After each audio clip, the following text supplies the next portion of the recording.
Don't worry, misclick. Alrighty, guys. Misclick. Backing up in this ass with the resurrection. It's the group Harder Than an Erection that shows more affection. They want to ban us on Capitol Hill, but it's die MF or still. They're just 4 seconds in breaking the rules. I know. So this fucking idiot Elliot over here. Yeah. So it's one of those where I it's like, literally breathe. we're here today to rank all fire type Pokemon as far as draft league format credibility and whatnot. I'm actually really excited. Now we're going to go ahead and first and clean the list out while you guys kind of introduce yourself and talk about what your credentials are, if you have any credentials. And I'm going to remove all of the not legals basically right now while we're doing that. Alright, Sam. Okay, I'll go first because fucking Elliot's the co-cap and I'm the real captain. So. Oh, Nick.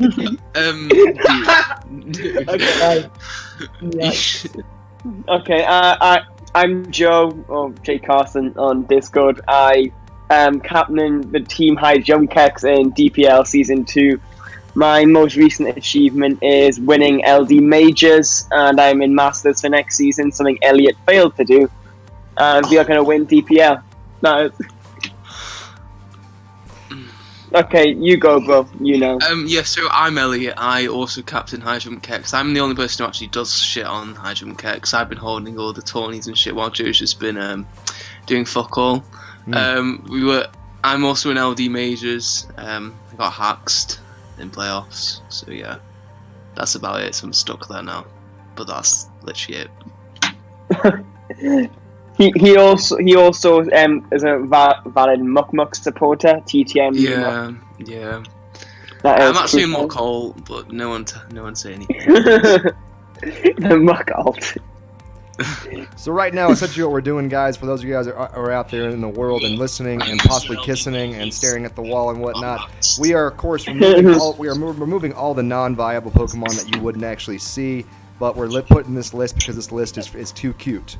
Hashtag too cute list. What's up?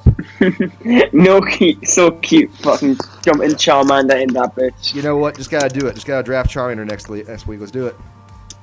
But I actually want to do an Uber's League. Like, it looks so cash. No joke. Like, an Uber's League does sound pretty fun. I would like to actually hop into one at some point, but you know, on a scale of 1 to life is real, and I can't always get the appeal to do what I want to do. True story. Yeah. Alrighty. So like, the only Pokemon thing I'm doing in the next couple of months is fucking DPL. Like. Alrighty. So, like I said, we basically are going to talk about essentially and argue about and yell about what actual Pokemon belong where. We have essentially 5 main tiers that we have operational, well 6 actually. The tiers essentially are as follow: S, A, B, C, D, and F. There is, of course, the not legal tier. These are for things that are just generically banned as fire-type Pokemon. We have the so cute tier, which are things that obviously you just would not draft because we're just not that cool. You know. Yeah, like. I've never used Baby Camera. I don't know what it's called. I'm just not cultured, clearly. Nummel? Yeah, that. Nummel. I'm sorry. Bitch makes me sick looking at that bitch. Okay, so are we going to start now? What yeah, one absolutely. We're just going to start from left to right. Basically, just get a few things on the board and kind of figure out where we go from there. Obviously, once we start getting things on the board, the argument starts, the fist fight starts. I might steal your kneecaps. It's just going to happen, okay? Okay. So, what one's first? Is it Zard? Well, let's go ahead and just start with a nomination. Let's just go ahead and nominate our big boy Arcanine on the board, since I saw Blazing Arcanine over here in the side wall. Now, here's the thing about Arcanine. Yeah, go. We're not ranking these Pokemon based on the actual tier that they're in, as far as like draft league format. We're ranking them on their actual viability and usage to the roster, because certain teams just do really well with certain mons, right? So we have ourselves Arcanine. So Arcanine is one that I would recommend putting in A or S tier. I definitely agree. I think Arcanine's really good. Like, as a defensive mon with Intimidate, that lets you blanket check so many physical attackers. It's incredible. You can comfortably sponge hits like an Earthquake Landless Earthquake at -1. Like, and it can even check things like Gyarados as long as it's not substituting, assuming you're just like Will-O-Wisp and things like that. So it's got a really nice speed tier of 95, which is great. Yeah, definitely gives lots of utility right there. I mean, its ability to self-heal, its ability to actually face break. It does have a great coverage. It has the wild charge move to deal with the to deal with the actual water types. Yeah. water types a bit better. It has, I believe it has when it comes to an iron head. It also has some. I know it has at least bulldoze. Does it also have? Yeah, it earthquake? has Yeah. bulldoze. It has It doesn't have. bulldoze. Yeah. It's not really that useful though. I'd say the shortcomings of Arcanine, 'cause I used it relatively recently, is that it's pretty easily predictable before the match what it's going to bring, Yeah. because you can see like what role it wants to be. Like Elliot, you had Arcanine when you played in LD. Yeah, I didn't like it that much because it's a wall, but it's like weak to rocks, and I'm not a fan of walls weak to rocks. Like you need a lot of hazard control. It's pretty easily worn down as well. Like say if you have a Mega Mawile, like Pesky brought Toxic Mega Mawile versus you, so you get Toxic the Arcanine, and then Toxic plus Stealth Rock kept it at arm's length the whole game. Absolutely. That's one thing I like about Arcanine is that, it is a bit predictable. So when I see it, I'm not too scared about what the heck is going on. That's why I wouldn't quite give it S tier. Yeah, I agree. At the end of the day, a tier 3 Arcanine's amazing. Like, at the end of the day, one thing I like really about good Arcanine also is that it does also have extreme speed, which does give you the opportunity to creep kill. Love that. Oh yeah, that's good too. This might be the final thing as well, but if you predict the defensive set, it's still pretty strong. But I think is it 115 attack with high base power moves like Flare Blitz and Close Combat, like with it potentially like a Flame Plate or potential Z moves. Like I've seen like Z Solar Beam to sniper hit powder and things like that. Let's see this real fast just to make sure. It is 110 attack. Yeah, 110. So yeah. It's like you think of like Talonflame, that's got 84 attack, like with like 120 base power stabs, that still does damage, and Arcanine is a lot more than that. So if you sleep on defense of like a choice branded one, like a Flame Plate one comes out, you're gonna be taking a lot of damage. Yeah, absolutely. I had people who were asking like, who are you guys in the voice chats? I actually don't have your names or pictures on my channel, so if you're in the actual chat, just tell them who you are, so that way that people just look at you like you're not completely crazy like I am. Anyway, half kidding. Okay. But also, I'm Jay Carson, guys. Okay. So I think we actually do have a pretty good set right there with at least putting Arcanine in A, and that's kind of where I wanted to start. Like, put a Pokemon we can pretty much agree on, and then kind of move from there. A is really good, I think. Like, it's not quite S tier because of like status weakness and stealth rock weakness, but it's definitely a really solid mon, and I think it's an amazing tier 3. Let's get kind of a bit more of a universally not loved one then. Let's kind of get one of those. Let's go with Simisear. Simisear is one of those that we pretty much... I mean, if you're in draft leagues, you know that the trash monkeys don't really get much love or action, right? Yeah, even standard, it had one real set in Gen 5, and Gen 5 NU, it was nasty plot. Right. I haven't seen that any Simisear since Gen 5, honestly.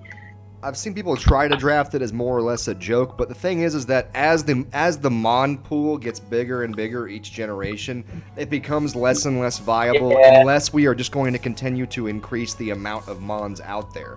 Like when I say Mons, I mean like battlers. Like if we get to a point where we start doing 37 team draft, 36 team draft leagues, maybe we'll see more action of Simisear. But Simisear is just one of those.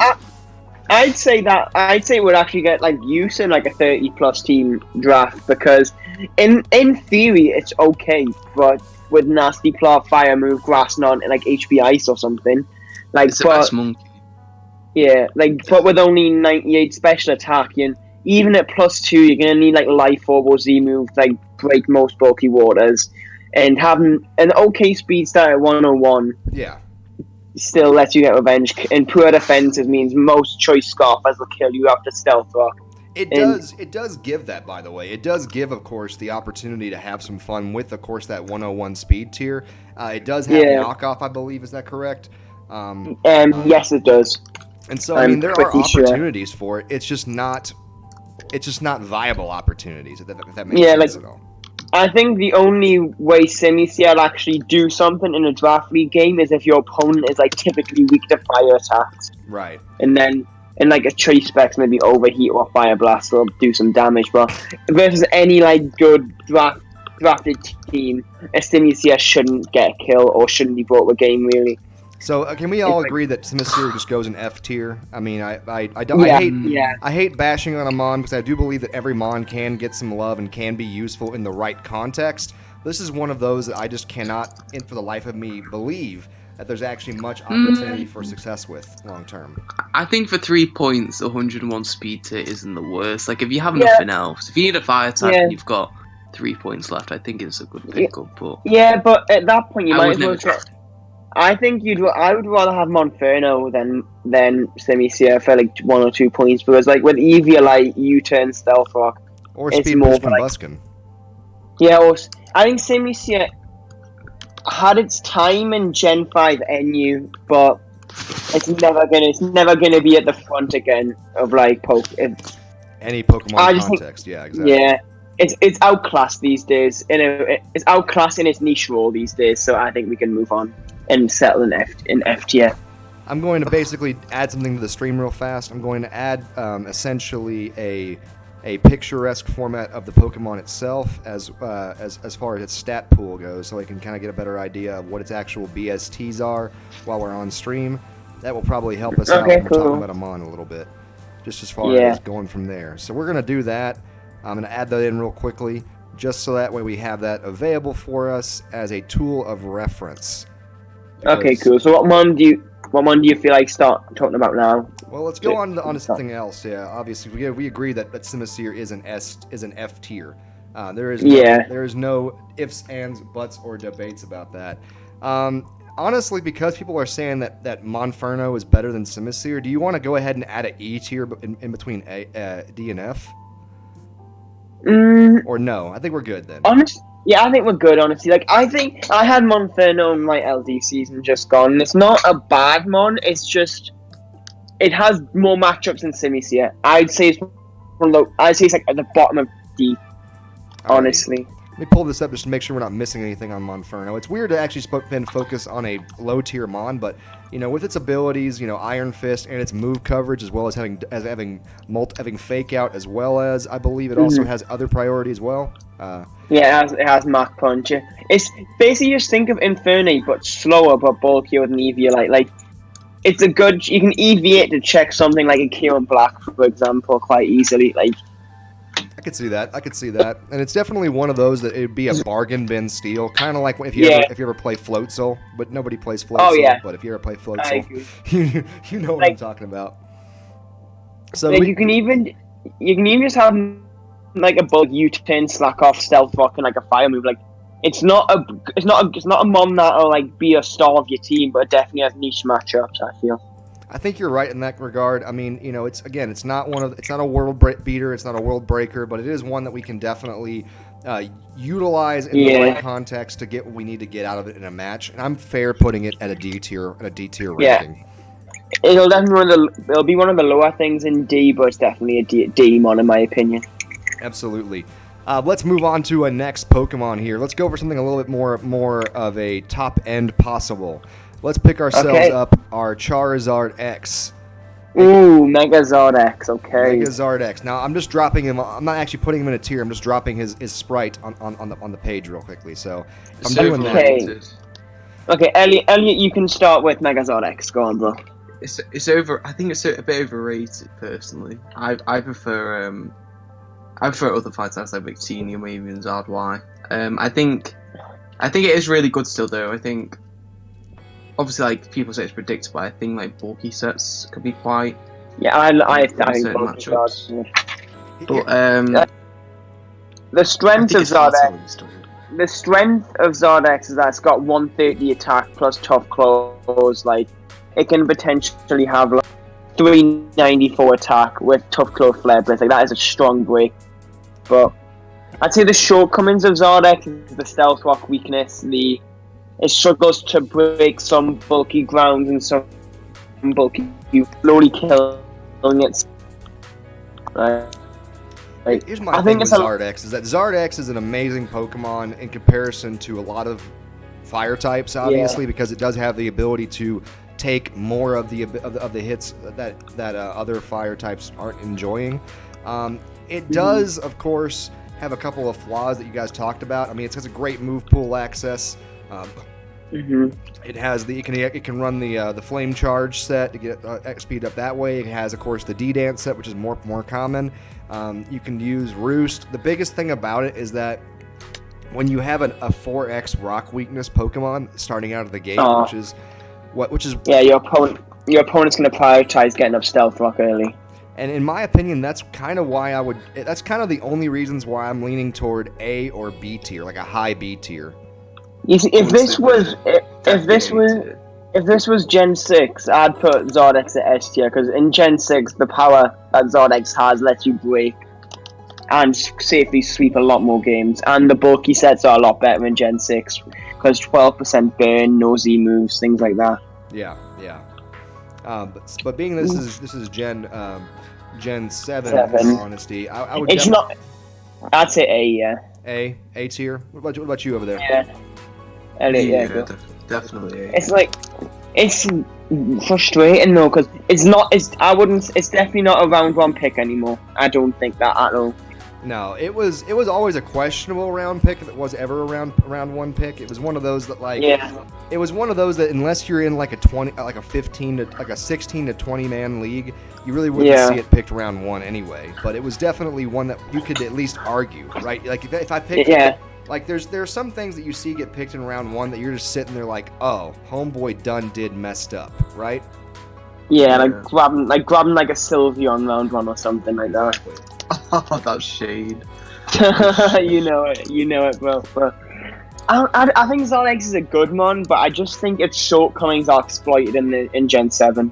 Like, being weak to status, being weak to Stealth Rock, having to rely on Flare Blitz or Outrage as your way to, like, Oko Pokemon neutrally. You're just chipping yourself down, easy revenge kill, things like that.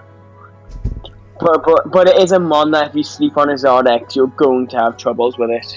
I still think that with Zardex, one of the big things is that it depends on what your core is. And if your core is like superior and something that actually, like superior and then really good Stormy or something. Yeah, really good spinners, then you're good. But otherwise, it depends on what you're doing with your squad exactly. It also has a good a usable special attack stat. Like I played a Hippowdon once and I just killed it with 2 flamethrowers, 2 max modest flamethrowers, and it killed it. It was quite cool. Interesting. But it's very niche, very niche. Let's move on to the opposite straight up version, the Megazord Y. I think it's really good. Like, really good.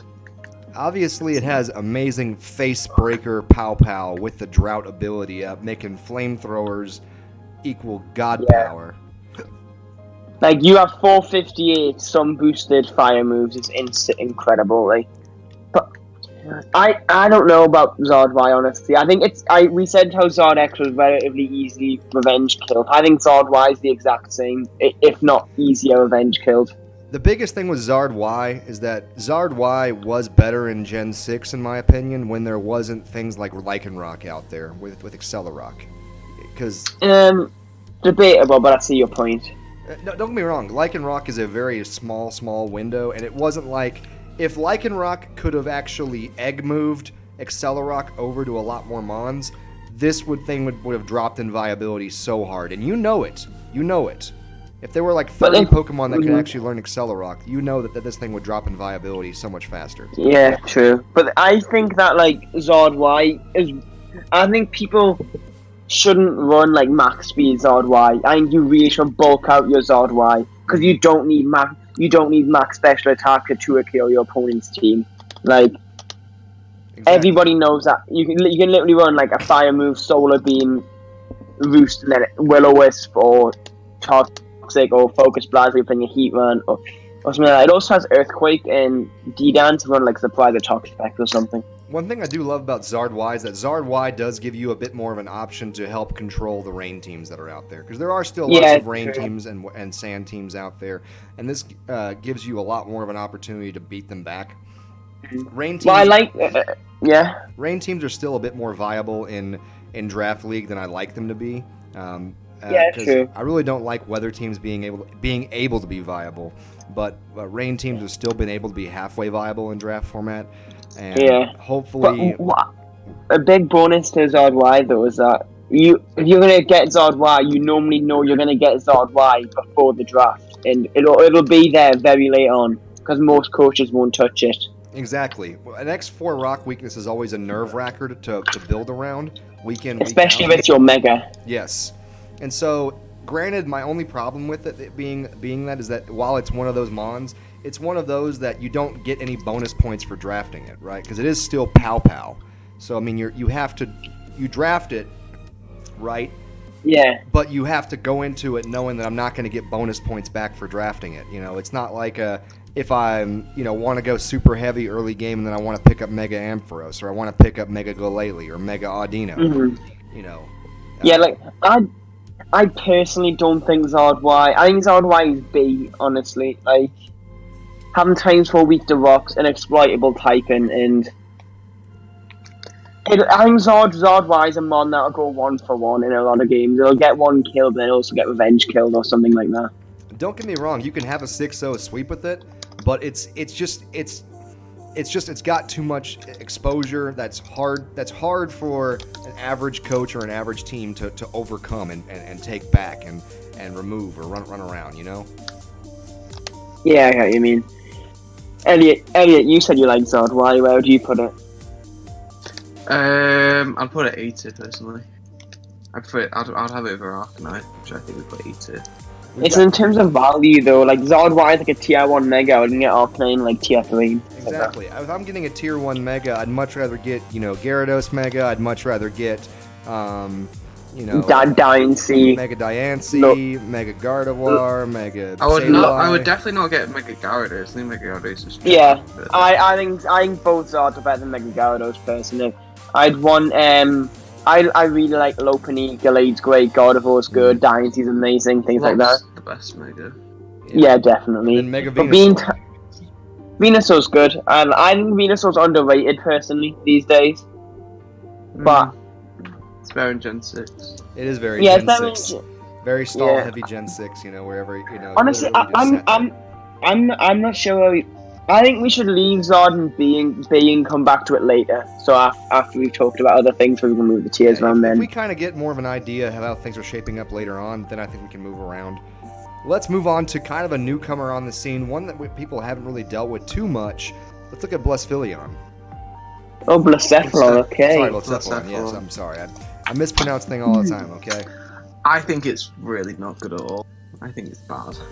I disagree a little bit, honestly. Blacephalon's a mon that it'll come at like 50% of your games. Like it'll either like almost 6-0 your opponent because it'll have no good ghost resist, and their ghost resist might hit fire attacks.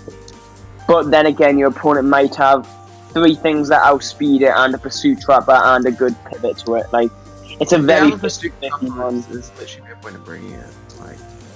Generally, I don't think it's good. It's a very 50-50 mon to me. Like half the time, it could be your best mon on your team in that matchup, but the other half the time, it's not even coming to the game. It's kind of like Kartana in a lot of ways, but not quite as fast. Well, actually, no, they're pretty close to speed, actually. But the point is that it's kind of like Kartana, where it's one of those mons that, either absolutely dominates your game or is just there. You see, I get what you mean, but I think Kartana's way more consistent than Blacephalon. Like Kartana, even if your opponent has, say, a Zapdos or something like that, you can at least knock it off or blow back. Like the thing with Kartana is it has no counters with Z moves. Good point. Because any move you can have, you just blow back your opponent. While Blacephalon's like checked a lot easier by swing with AV or swing with Pursuit, something like that.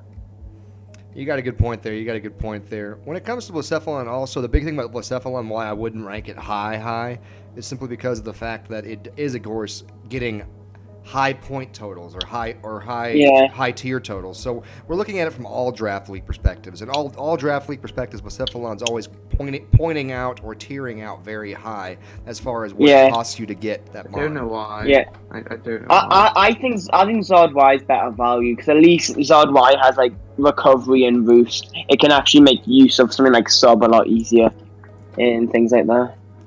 Yeah, and that's kind of one of those things that I believe also. It just gives you a bit more of an innate natural value, and that's something that I'm a huge fan of, is natural value and making sure that we're able to take what we have and put it to work in an effective format. And Blacephalon, in my opinion, while able to melt faces off, is just one of those that doesn't add much value to my team. And granted, fire types are always kind of tricky, you know? Because fire types... They're going to be weak to rocks, things like that. Yeah. Alrighty. I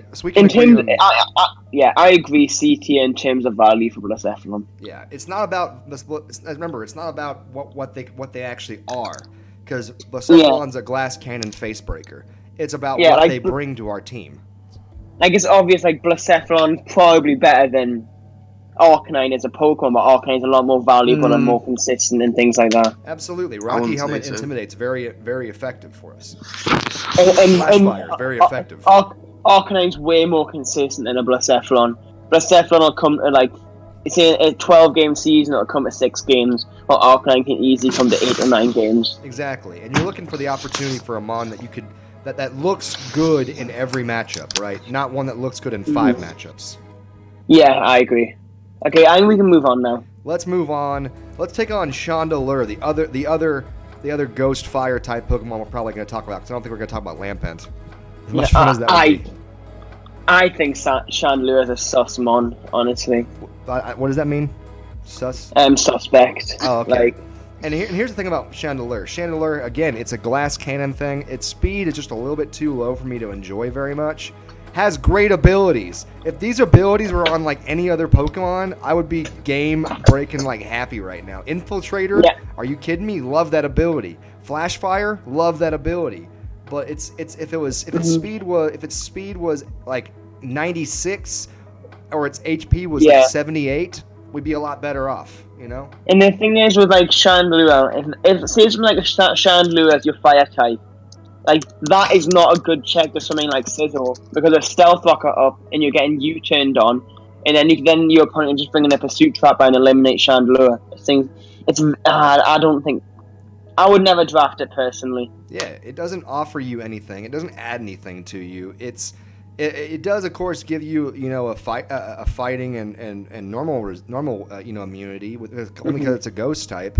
But it's made of glass. I mean, you know, and its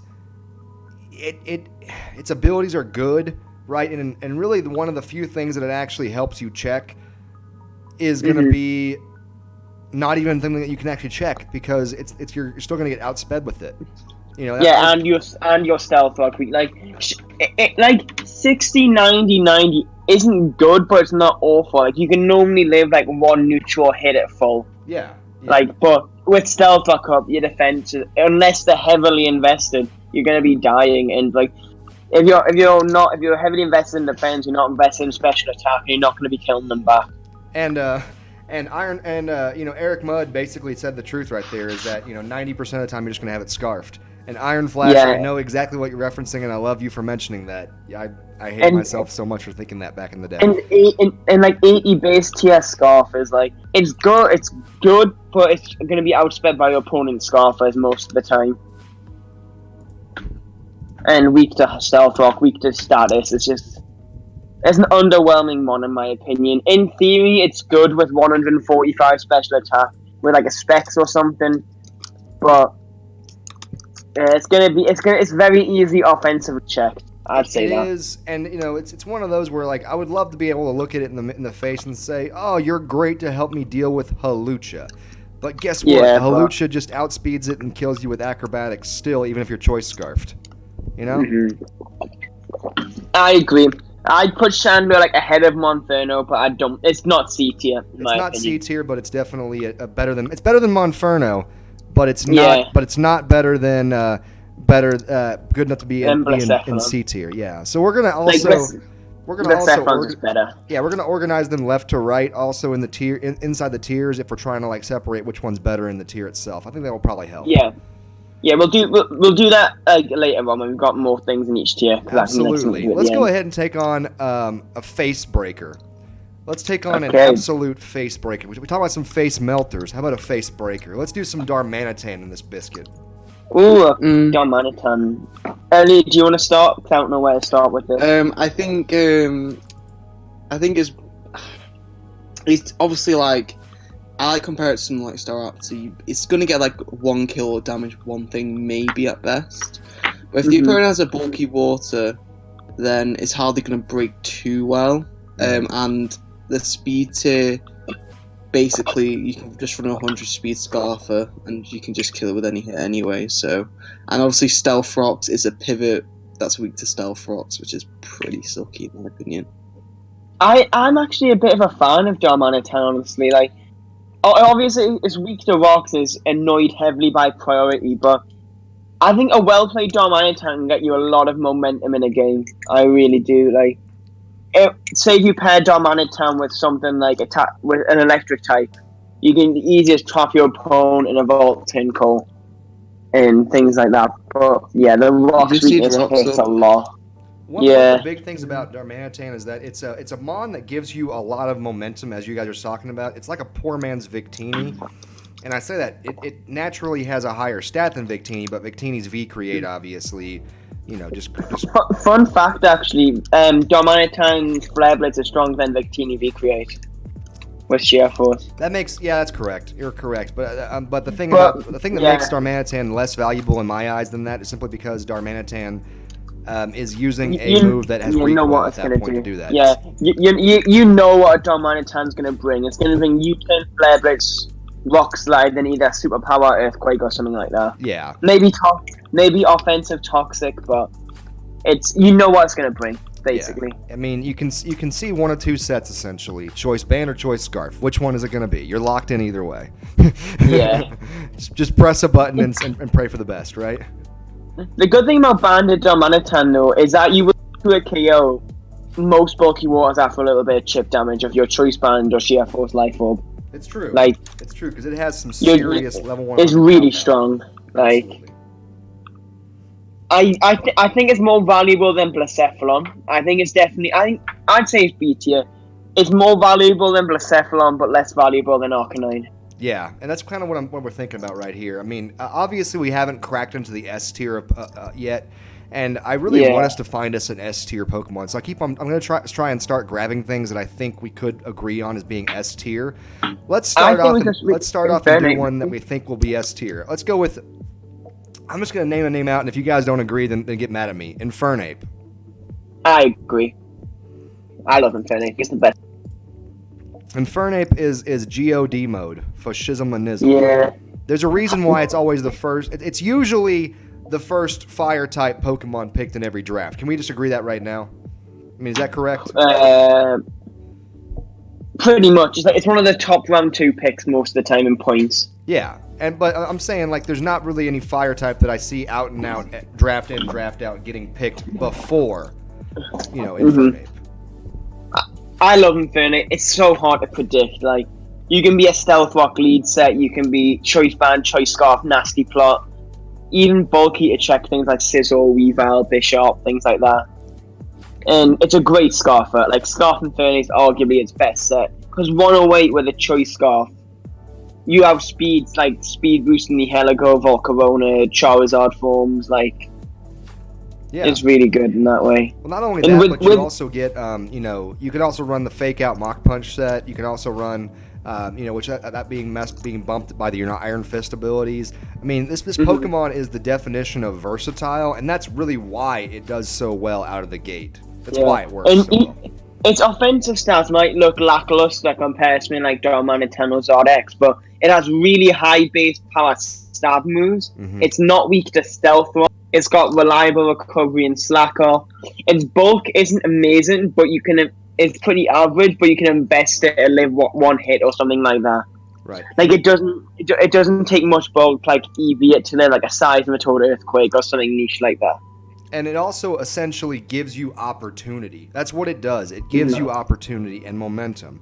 It's essentially... Yeah, and that's the thing about it. Like, I love this mon so much. I've never been able to get him on my teams because I just don't have the ability to get the right pick or the right order, or I believe that certain other things are just more important. Because even though we got a lot of new fairies in Gen 7, it's still super important to get a fairy early and often, Yeah, and like, the thing is, the Infinite, it's a bit like Cortana in that sense. Like, a set of Z-move Infinite, literally, it's just going to get 1 kill. and it's going to chip something else with priority, or you can save it in the late game. Yeah, I mean, you can bring it out for a late game sweeper. You can bring it out and make it a kneecap reaper. I mean, this thing does the job. Yeah, Elliot, what do you think about Infinite? Yeah, I agree. I agree with everything said. I mean, I can't think of a more out-and-out S tier. Maybe this next one could be an S tier, but it all depends on what you think about it. Let's go with Heatran next. Yeah, I think you could say it is. It's one of those that it depends on what your personal play style is, right? In my opinion, when it comes to Heatran. I like Heat. I'm not sure. It's like it's definitely S or A. I'm not sure. Yeah, it's S or A, and that's kind of the question mark right here. If you're in the chat right now, please feel free to chime in with your opinion on Heatran. I love Heatran. The only thing about it is, of course, the question mark on the X4 ground weakness. Now, granted, if you can build around that ground weakness, you're golden. You're Gucci. You get a couple levitators. You get a couple flyings. Yeah, you get a couple things that just don't really notice ground attacks at all, and then you're just enjoying life. Obviously, amazing stealth rock thrower, amazing choice scarf rocker, amazing magma storm trapper. Just it does work. It has coverage out the biscuit sauce. It's got flash fire, which just makes it just that much more fun to have a grass type Pokemon on your roster. You know? I think it's a top 5 stealth rocker in the game, in my opinion. Yeah. And for that alone, I almost want to give it S tier. I really do. I almost want to give it S tier just for that. I say put it S tier, honestly. I think it's I think it's much more. I think it's better than Zardex and Arcanine. It is better than Zardex and Arcanine. It does. The big thing about it, though, why I'm questionable whether I should put it ahead of Arcanine or not, is only because Heatran will usually cost you a lot more to get in a draft than Arcanine will. So, what do you have to say about that? In tiers, yes, but in points, Heatran's normally like 3 or 4 points better. Okay. Yeah, in tiers, it cost me a lot more. You're absolutely right.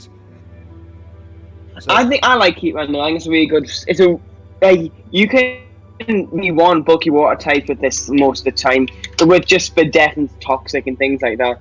Like melodic Skull's doing like 35% of it, maybe. Yeah. What do you think? Yeah, Elliot, what do you think? I agree.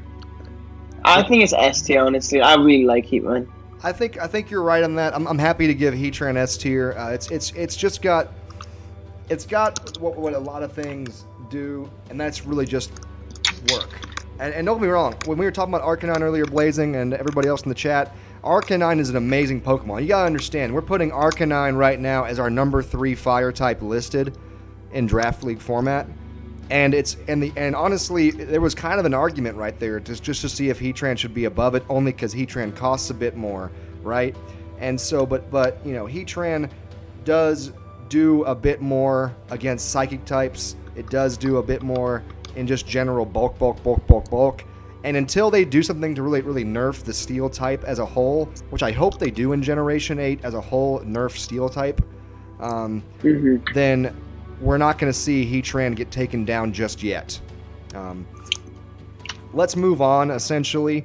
I want to pick kind of an oddball kind of mon and kind of go from here. One that probably none of us have ever really used with much success or need. Let's go with Heatmore. Oh, fucking Heatmore garbage. I know, right? It has some fun abilities, though. I mean, it has Gluttony, Flash Fire, and White Smoke, but it's just got trash speed. It's got media. It has 105 special attack, but not the bulk to be able to utilize its slow speed. Like one of my friends said it was. One of my friends tried to use it, but it's the same issue as like Zardwine and Darmanitan, but it doesn't have the breaking power either of them have. Right. It's definitely F tier in my opinion. It's got to be F tier because here's the thing: is that it has. Don't get me wrong. If you can get an attack off with it, it has power, right? But you're never going to get an attack off with it. Like you shouldn't be putting yourself in a situation where you're having to run Focus Sash on a fire type. Yeah, it's just not a.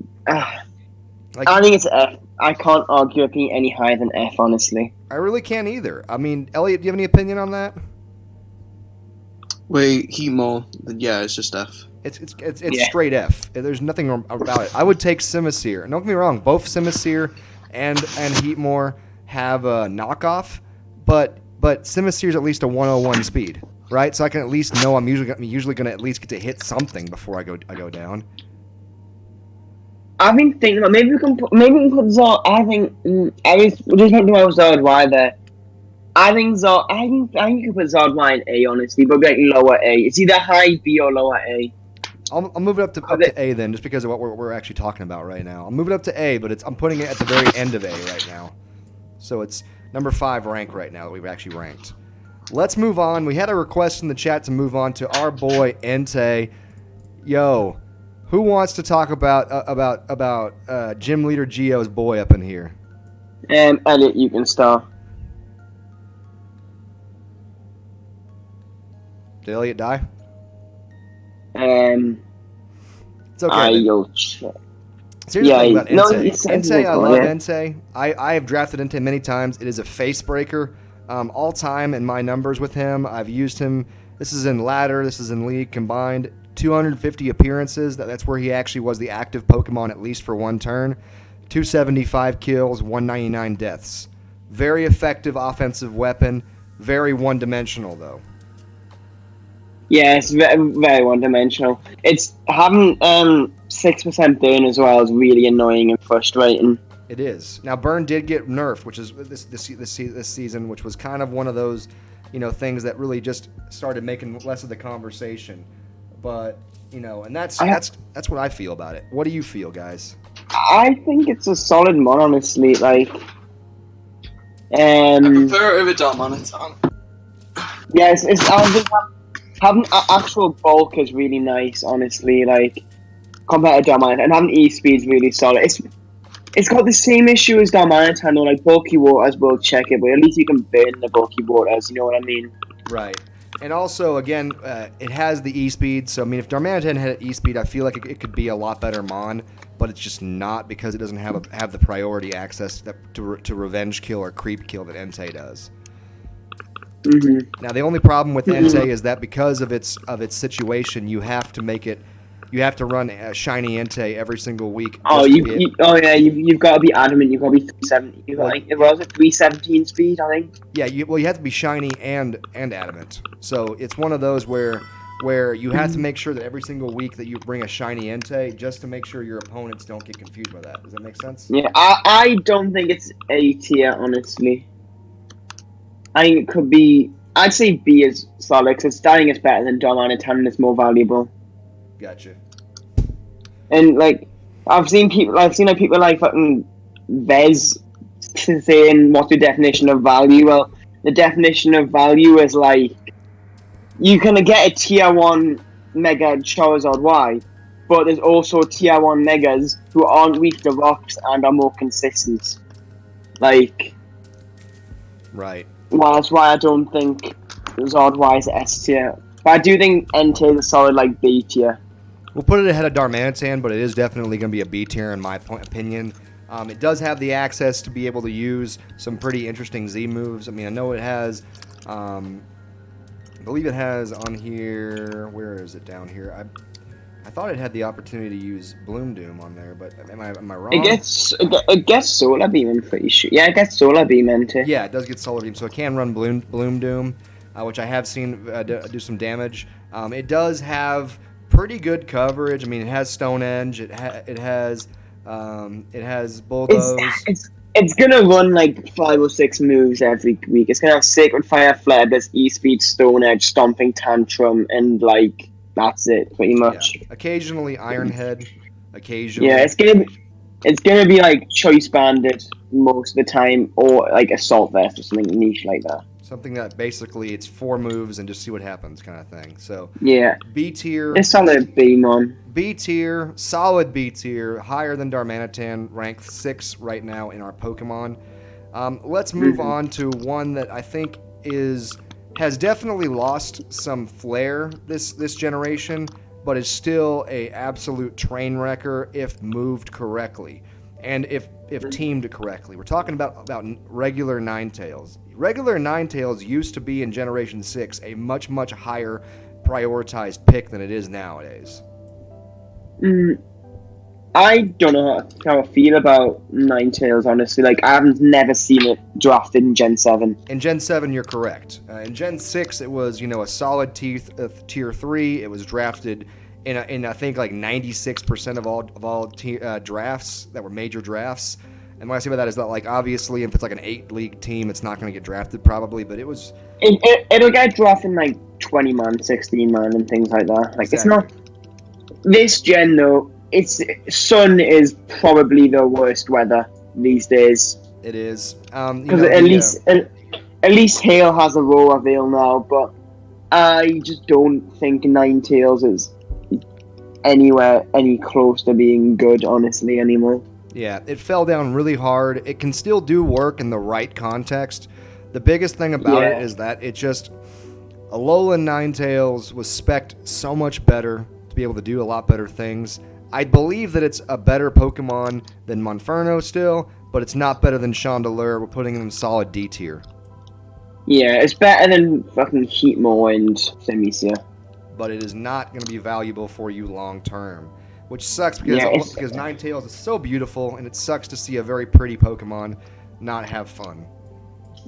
So what we on to next then? Let's go to Incineroar. This is a Pokemon, by the way, when it first came out, I trashed the crap out of. I remember I made a video after the stat reveal and move pool reveal, talking about how much I absolutely hated this Pokemon. It's gotten better since it got move tutor access. Incineroar's solid. Like, I think it's C tier definitely, because in tier 3, I'd say I'd rather have Darmanitan, Arcanine, Entei in tier 3 over a Incineroar. But it's a good pivot. It's got a good move pool. Fire Dark's good stab, but it is mainly going to be bulky and not having reliable recovery. As fire type, being weak to rocks, being weak to status, it's going to check something once or twice during the game, but then it's going to be worn down and it's going to be death fodder. It has a great move pool access, and it got a lot better once move tutors were introduced.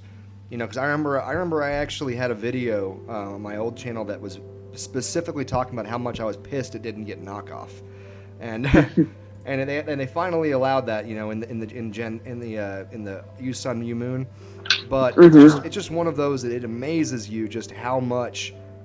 It just happens, and how much you just don't think about it, and then all of a sudden this one move becomes available, and it becomes like, okay, I can work with this now.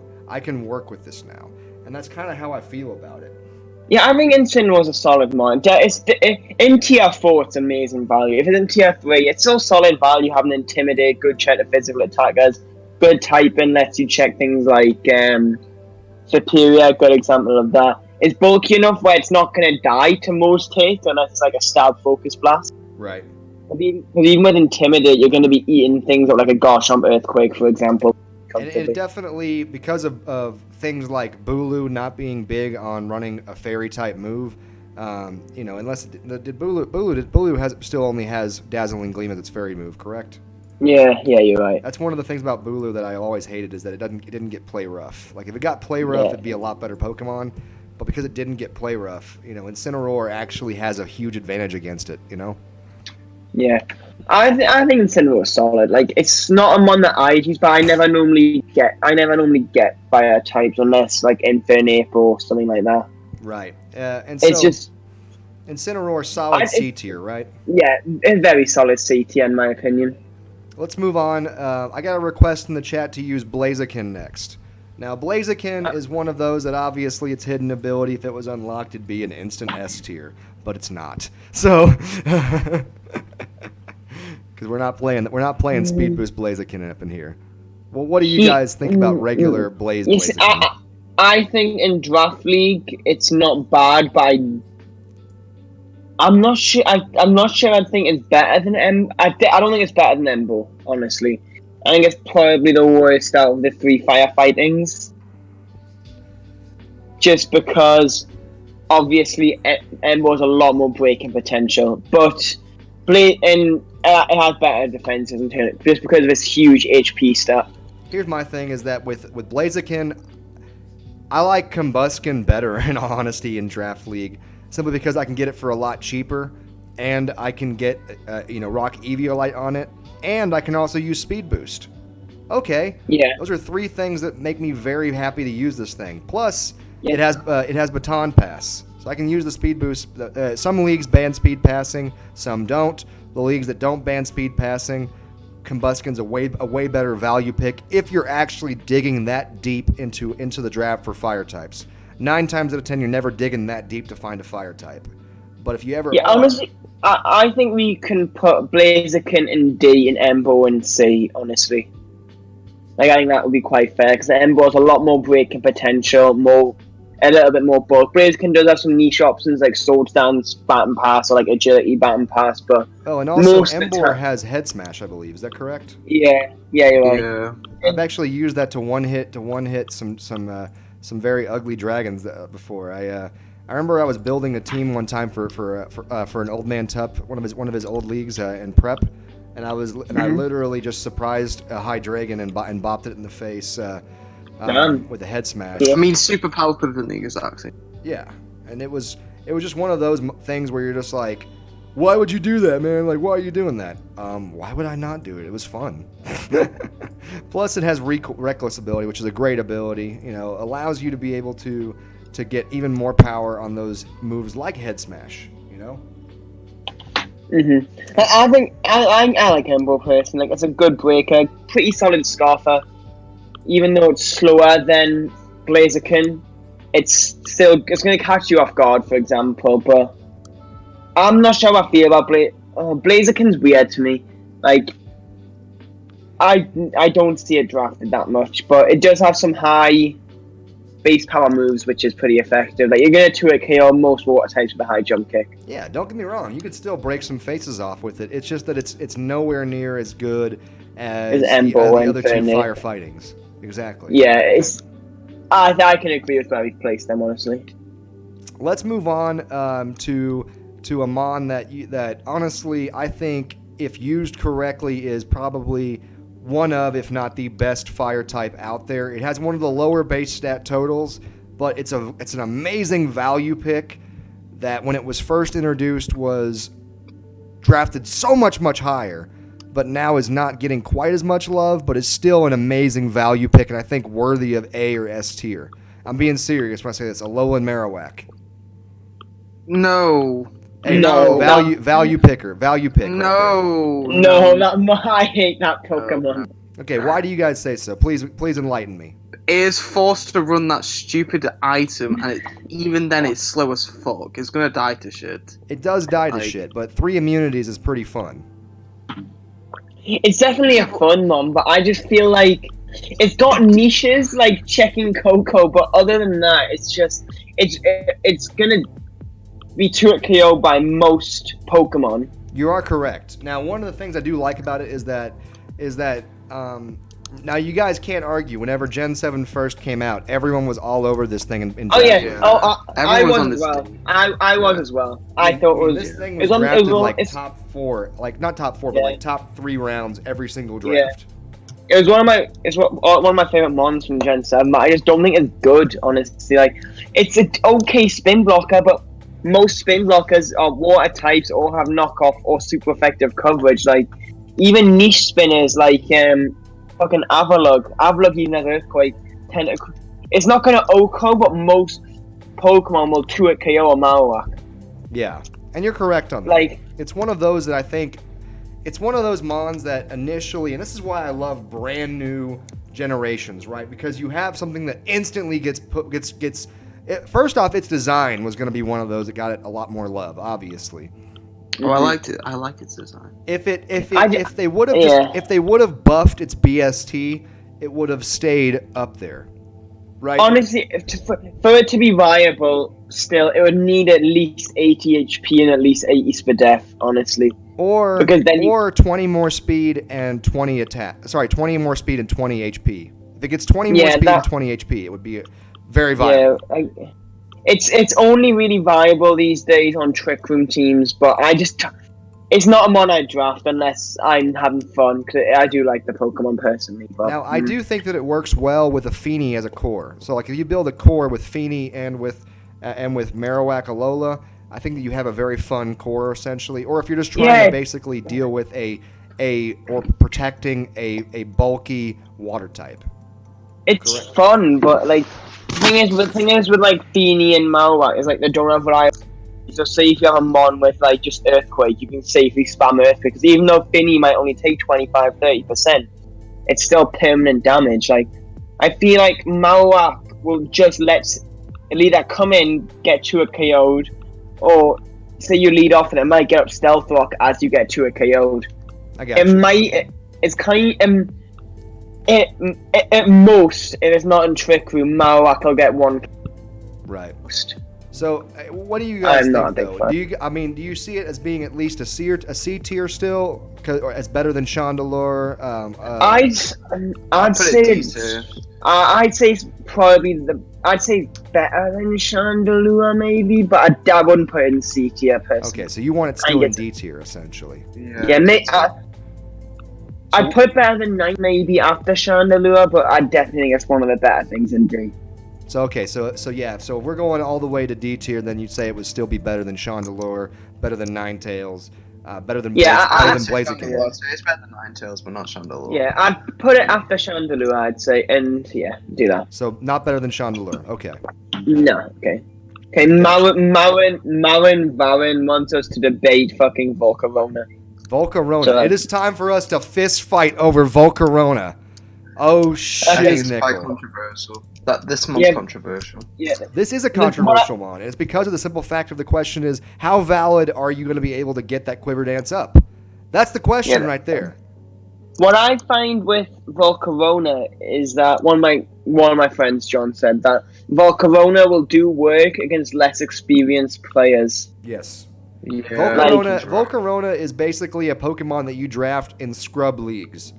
Like if you believe that you're in a scrub league, you can draft Volcarona.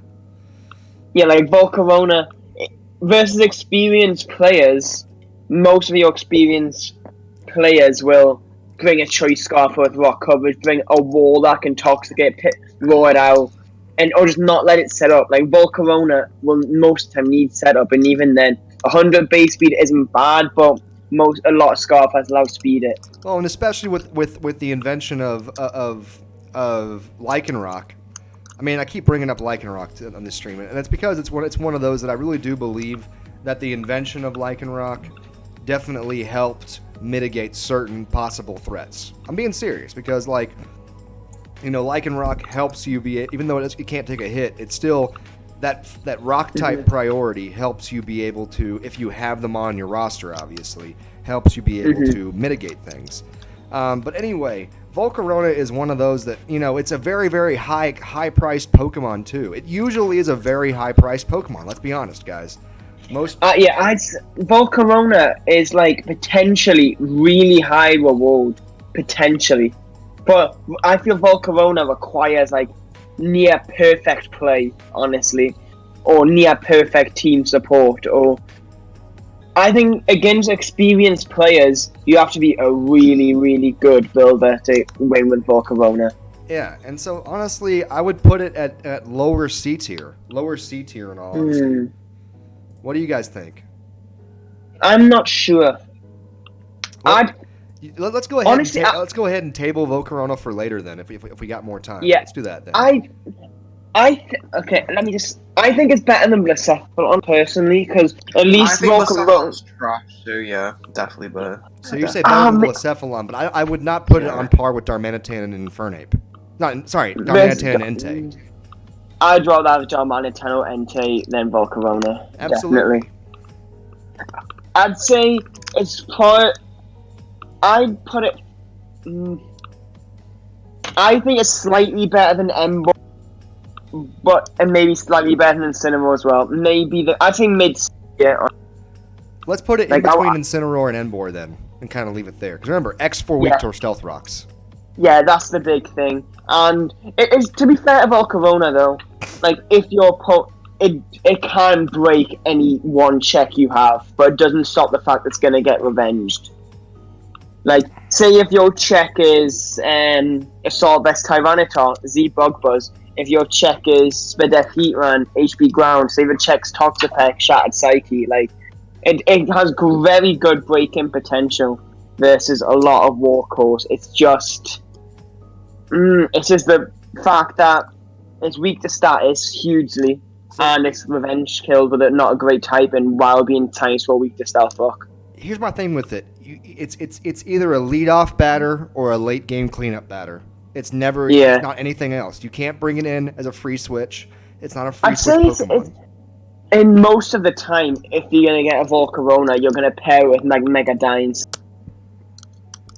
I could see that, Right. but you know, that's kind of my opinion on it. And with Volcarona, great Pokemon, great face break melting potential. Oh, if Stealth Rock didn't exist, this thing would be S tier. Oh, absolutely, it'd be 100%. quick banned from all leagues. But S tier, I mean not S tier. Stealth Rock is the best move in the game for a reason. Like, Yeah, exactly. Hell, Fire type would probably be the best type in all of Pokemon if it wasn't for Yeah. Stealth Rocks. Being serious, that's a legit Yeah. statement. That's a legit I statement. can definitely see that. It'd definitely be top 3 instead Exactly. of being like being in the middle. If it wasn't for Stealth Rocks, I believe that Steel types wouldn't get as much love. Yeah. I believe And like, that. and for example, look at our S tier, Heatran, Infinite. Like those two mons are weak to Stealth Rock, and that's why they are. That's one of the reasons they are S tier. Exactly. Like, and that's a big one. But I think we've said everything we can about Volcarona. It's a good breaker. But it's easy to revenge, weak to status, and weak to the best move in the game. Like if you play it well, it can break past one check, which might be good for a teammate, but it's very rarely going to sweep a team. It can be a good bulky mon though for something like Scizor. Let's move on to a really awesome utilitarian mon, a mon that is a value pick in most drafts. Not as good as its other as one of its other typings, but definitely one of the best utility fire types out there. We're talking about utility fire types, not actual like kill fire types, but utility fire types. We're talking about Rotom Heat. I like it. I think it's. I like it. I'm a big Rotom fan. Heat is not as good as Rotom Wash, obviously. Not as good as Yeah. Rotom Wash. In Gen 6, I was a huge fan of Rotom. I really liked it in Gen 6.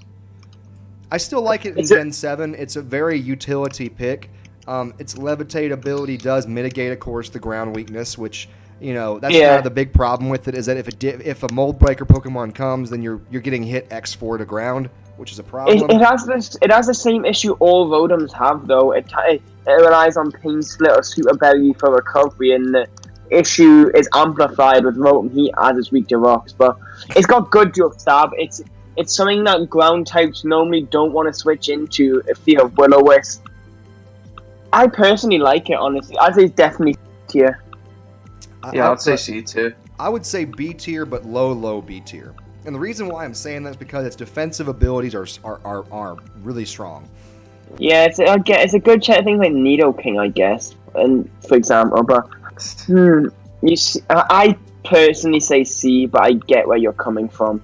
I like its defensive ability just for the fact is it's only fire stab with its overheat. And Oh yeah, it That's can right. miss. It can miss and go. If it had flame, I'd say B tier, but I just Yeah, if it had at least Flamethrower, I'd probably put it at B tier as well, now that we're thinking about that, but you're right. Because of that, let's put it Yeah. in C tier.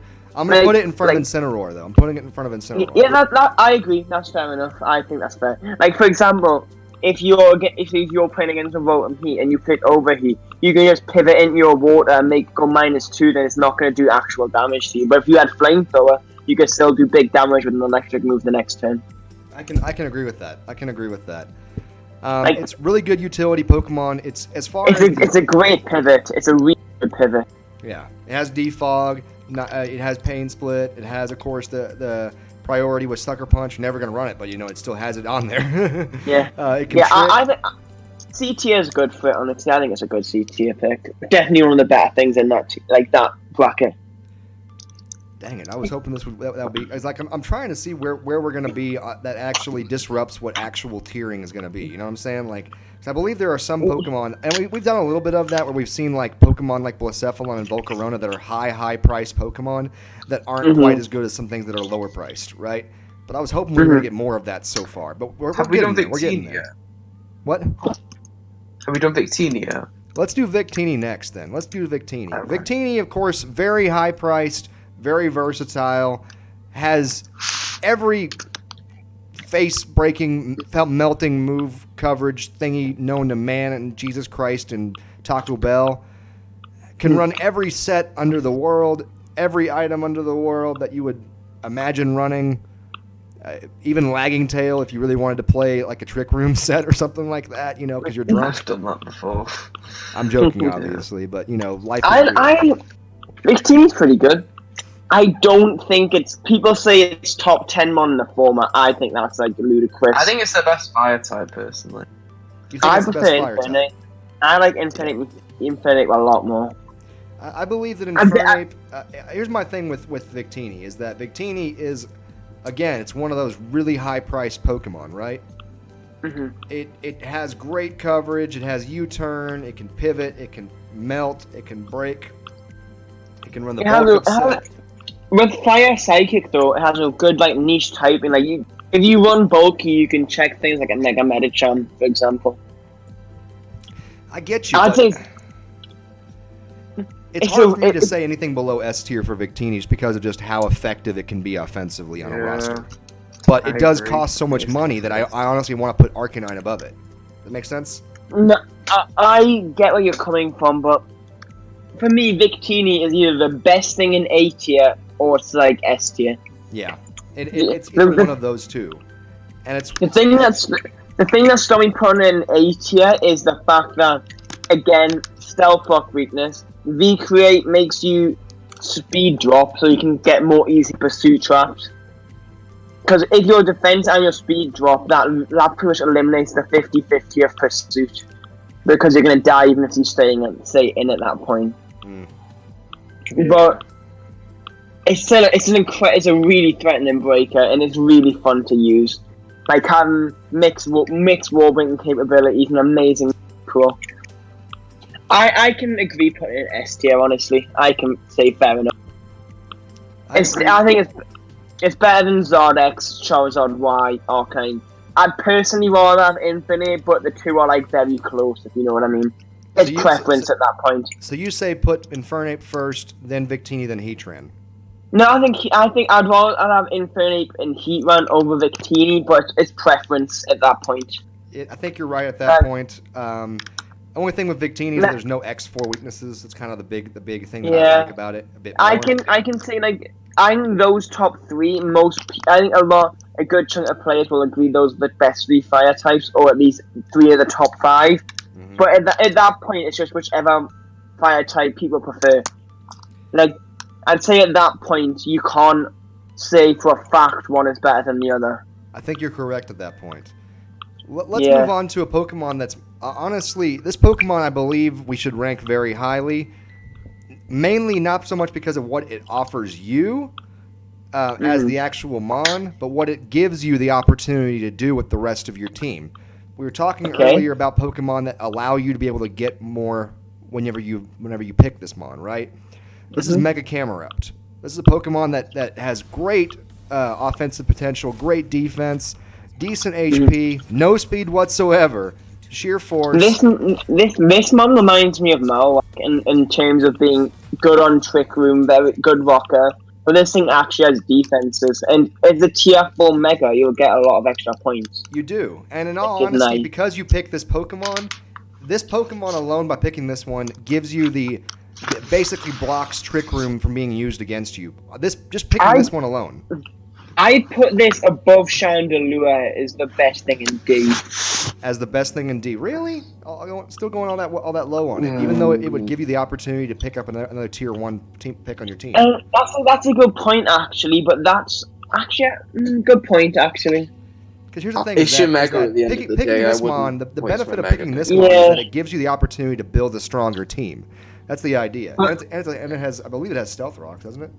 I'd Yeah. say this one is kind of a risk, though, in a sense, because say if you've already took 2 tier 1s, one is your free picks, one is your actual tier 1, and you want to get another one, at that point, a lot of the good tier 1s will be gone, and then most, because all of them are going to be at least solid. Do you know what I mean? Yeah. So, while it's kind of a risk if you're banking on getting another tier 1. I put it in C, I wouldn't complain, but I personally put it as the best thing in D. I'm going to put it in C tier just because I'd rather have this thing than Volcarona. And I'm being serious. I know that may sound scary, but the reason I get why, it, that's fine. That's fair enough. The reason why with that is mainly because of two things. One, it's a stealth rocker. Two, having this Pokemon on your team allows you to pick more higher-end priced Pokemon alongside your roster, so it makes your roster as a whole collectively better. It's a good thing is though, if you piss, for example, with like a Zygarde, that means your opponent's going to be hidden power choked, and you don't want to give Camera up the free switching. Good point. Good point. I'd say I'd personally put it. I wouldn't put it in the middle as you. I'd rather like Ember over it personally. Would you rather have Mega Camera up to Blacephalon? Mega Camera plus points and a Blacephalon. But I'd still rather. I'd put Vulcan Ember above it personally. All right, then I'll put it in between Blacephalon and Ember. I like that we're actually getting specific as to where we're actually ranking them, not just like going like tier. It's a tier and it's a cluster mess in the tier. We're actually ranking them in order. Yeah, that's fair enough. I like that a lot. I thank you guys for doing this with me. This is a lot of fun. Let's move on to one. Yeah, it's quite fun. Let's move on to one that, in all honesty, this is another one of those Pokemon that was a lot like a Marowak when it first came out, Alolan Marowak, as far as being one that instantly got high usage and then dropped off hard whenever people started realizing they couldn't build teams that worked well with it. Still a great Pokemon in its own right, but it's just a Pokemon that just usually is weird to work with a team or is overpriced, and so it's dropped lower in price. It sees a lot more usage now at a lower tier, but is still one of those that has weird moments. We're talking about Volcanion. I like Volcano. I do too. Now, back when it was a tier 1 in Generation 6, I thought it was overpriced. I thought it was not worth the tier 1 usage back when we were doing tier drafts exclusively. I think it's a good mod. I like it. Yeah, and it's one of those that it definitely had to get dropped off, and so we're seeing it now in like mid-tier levels, and at mid-tier levels being a water-absorbed fire type. Great it's definitely B for me. Oh, I think it's A. I think it's A. You think it's A? It's a really strong breaker. Like a low A, because the fact is the only thing that checks its stabs are water types, and water types can't really touch it. Like a subset can just like subtoxic or submetronome, whatever you want to be. A sub's gonna get at least 1 or 2 kills. I was thinking either best thing in B or below Zard Y. Either one's fine for me. I guess you've got the deciding vote. Let's put it at the worst thing in A tier, because that's fair enough. Because once it dropped down in price, this is one of those Pokemon that when it was still a tier 1 in price, when it was it's a Monial sleep on as well. Yeah, and it's one that you also people believe it or not, because again you don't see it as often as you did whenever it first came out in leagues. You'll see people who again forget the water absorbability. Sometimes. Being serious. I'd rather have this. I'd have this above Zard Y on, because Volcanion has enough bulk that with a little bit of investment you can live like Landless Earthquake, because it's really, and it's a lot like harder to offensive. Actually, I think they're about the same, because the lower speed makes it easier to check, but it has it's a lot. And you're gonna need boosting item to kill. I think that you're right on that. I'm gonna put it just above Zard Y, just because at least Zard Y remains a 4x rock weakness. Yeah, that's the thing. I think that's a good. I'm a fan of Volcanion. Let's go on to next Pokemon then. This is a Pokemon that, honestly, if it was designed and made as a wall, I think this Pokemon could be S tier because it's a glass cannon with a great ability, mind you, but it's still a glass cannon. This is a Pokemon that I do not believe is an S tier quality, even though it's a good value pick. Great Pokemon, but again, just not an S tier quality only because it wasn't built with some thickness in mind. Talking about Salazzle. And Salazzle, when I talk about this, it's a Pokemon that I think if it was built with thickness, right? If it was built to be thicker. Oh yeah, I agree. I think it would be really good. It has a great speed tier at 117, so it adds something to your roster. But its attack is just not quite face melter level. Its ability corrosion does help you out as far as planning for being able to help you whittle down and deal with annoying steel types. But it's even at a lower pick, it's just meh. What do you guys think? I think I really like it, honestly. I used to pair it with stuff like Greninja, like the speed tiers, and I think the fact is it's not like the most powerful wall breaker. Nasty Spot could be really good, but honestly something that could be faster and bulkier is like checks very easily. But I think the corrosion really helps, just like a subtoxic tech set is like really good for poison type stuff like Alola. I've seen it like beat because, and also stuff like I think it's Encore Disable. I think those really good moves and complement its ability as well. I also think I would also put it just for its value. I'd put it at least beater for its value. I think you're right. If it's fun to be able to talk to poison steel types, right? It's fun to be able to do that. If you guys want B, I've been outvoted, so it can go in B. I was thinking C, but if you want to put it in B, that's fair enough. Well, let's put it this way. It does add a bit more utility to the roster. It has a great speed tier at being 117. If it was at 115, I would rank it lower. Because it's not a bad one. It's a good revenge killer. It's pretty it's strong with like specs or something like that. It's like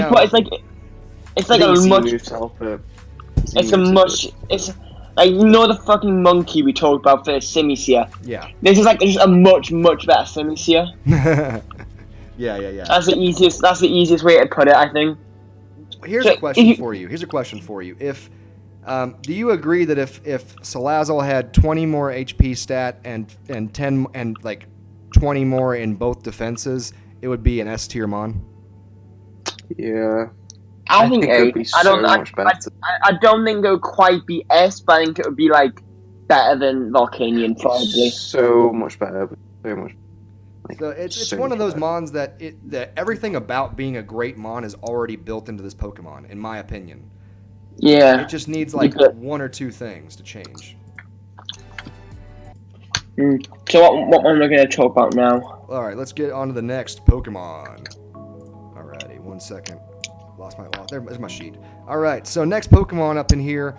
Well, let's talk about one that is kind of brings a tear to your eye and never gets drafted because it dies. Talking about Charizard Regular. Oh no! That one. Just put that. That's just ass. That's just ass. No. It's a whole new tier. It's called ass tier. Talk about it. Just put that in F and let's move on. Exactly. That's worse than 9. That's worse than Ninetales, and Ninetales in D. Let's just move on. You should never pick that thing. Never pick that. Pick Simicia over it. At least it's faster and has nasty plot. Pick Simicia over it. All right, let's get on to the final Mega we have not talked about, and that is going to be Mega Houndoom. Ooh. Absolute face melter. Does have an ability that basically is life orb once it's evolved, because remember its solar power basically is life orb essentially, but stronger than life orb. Honestly, I don't.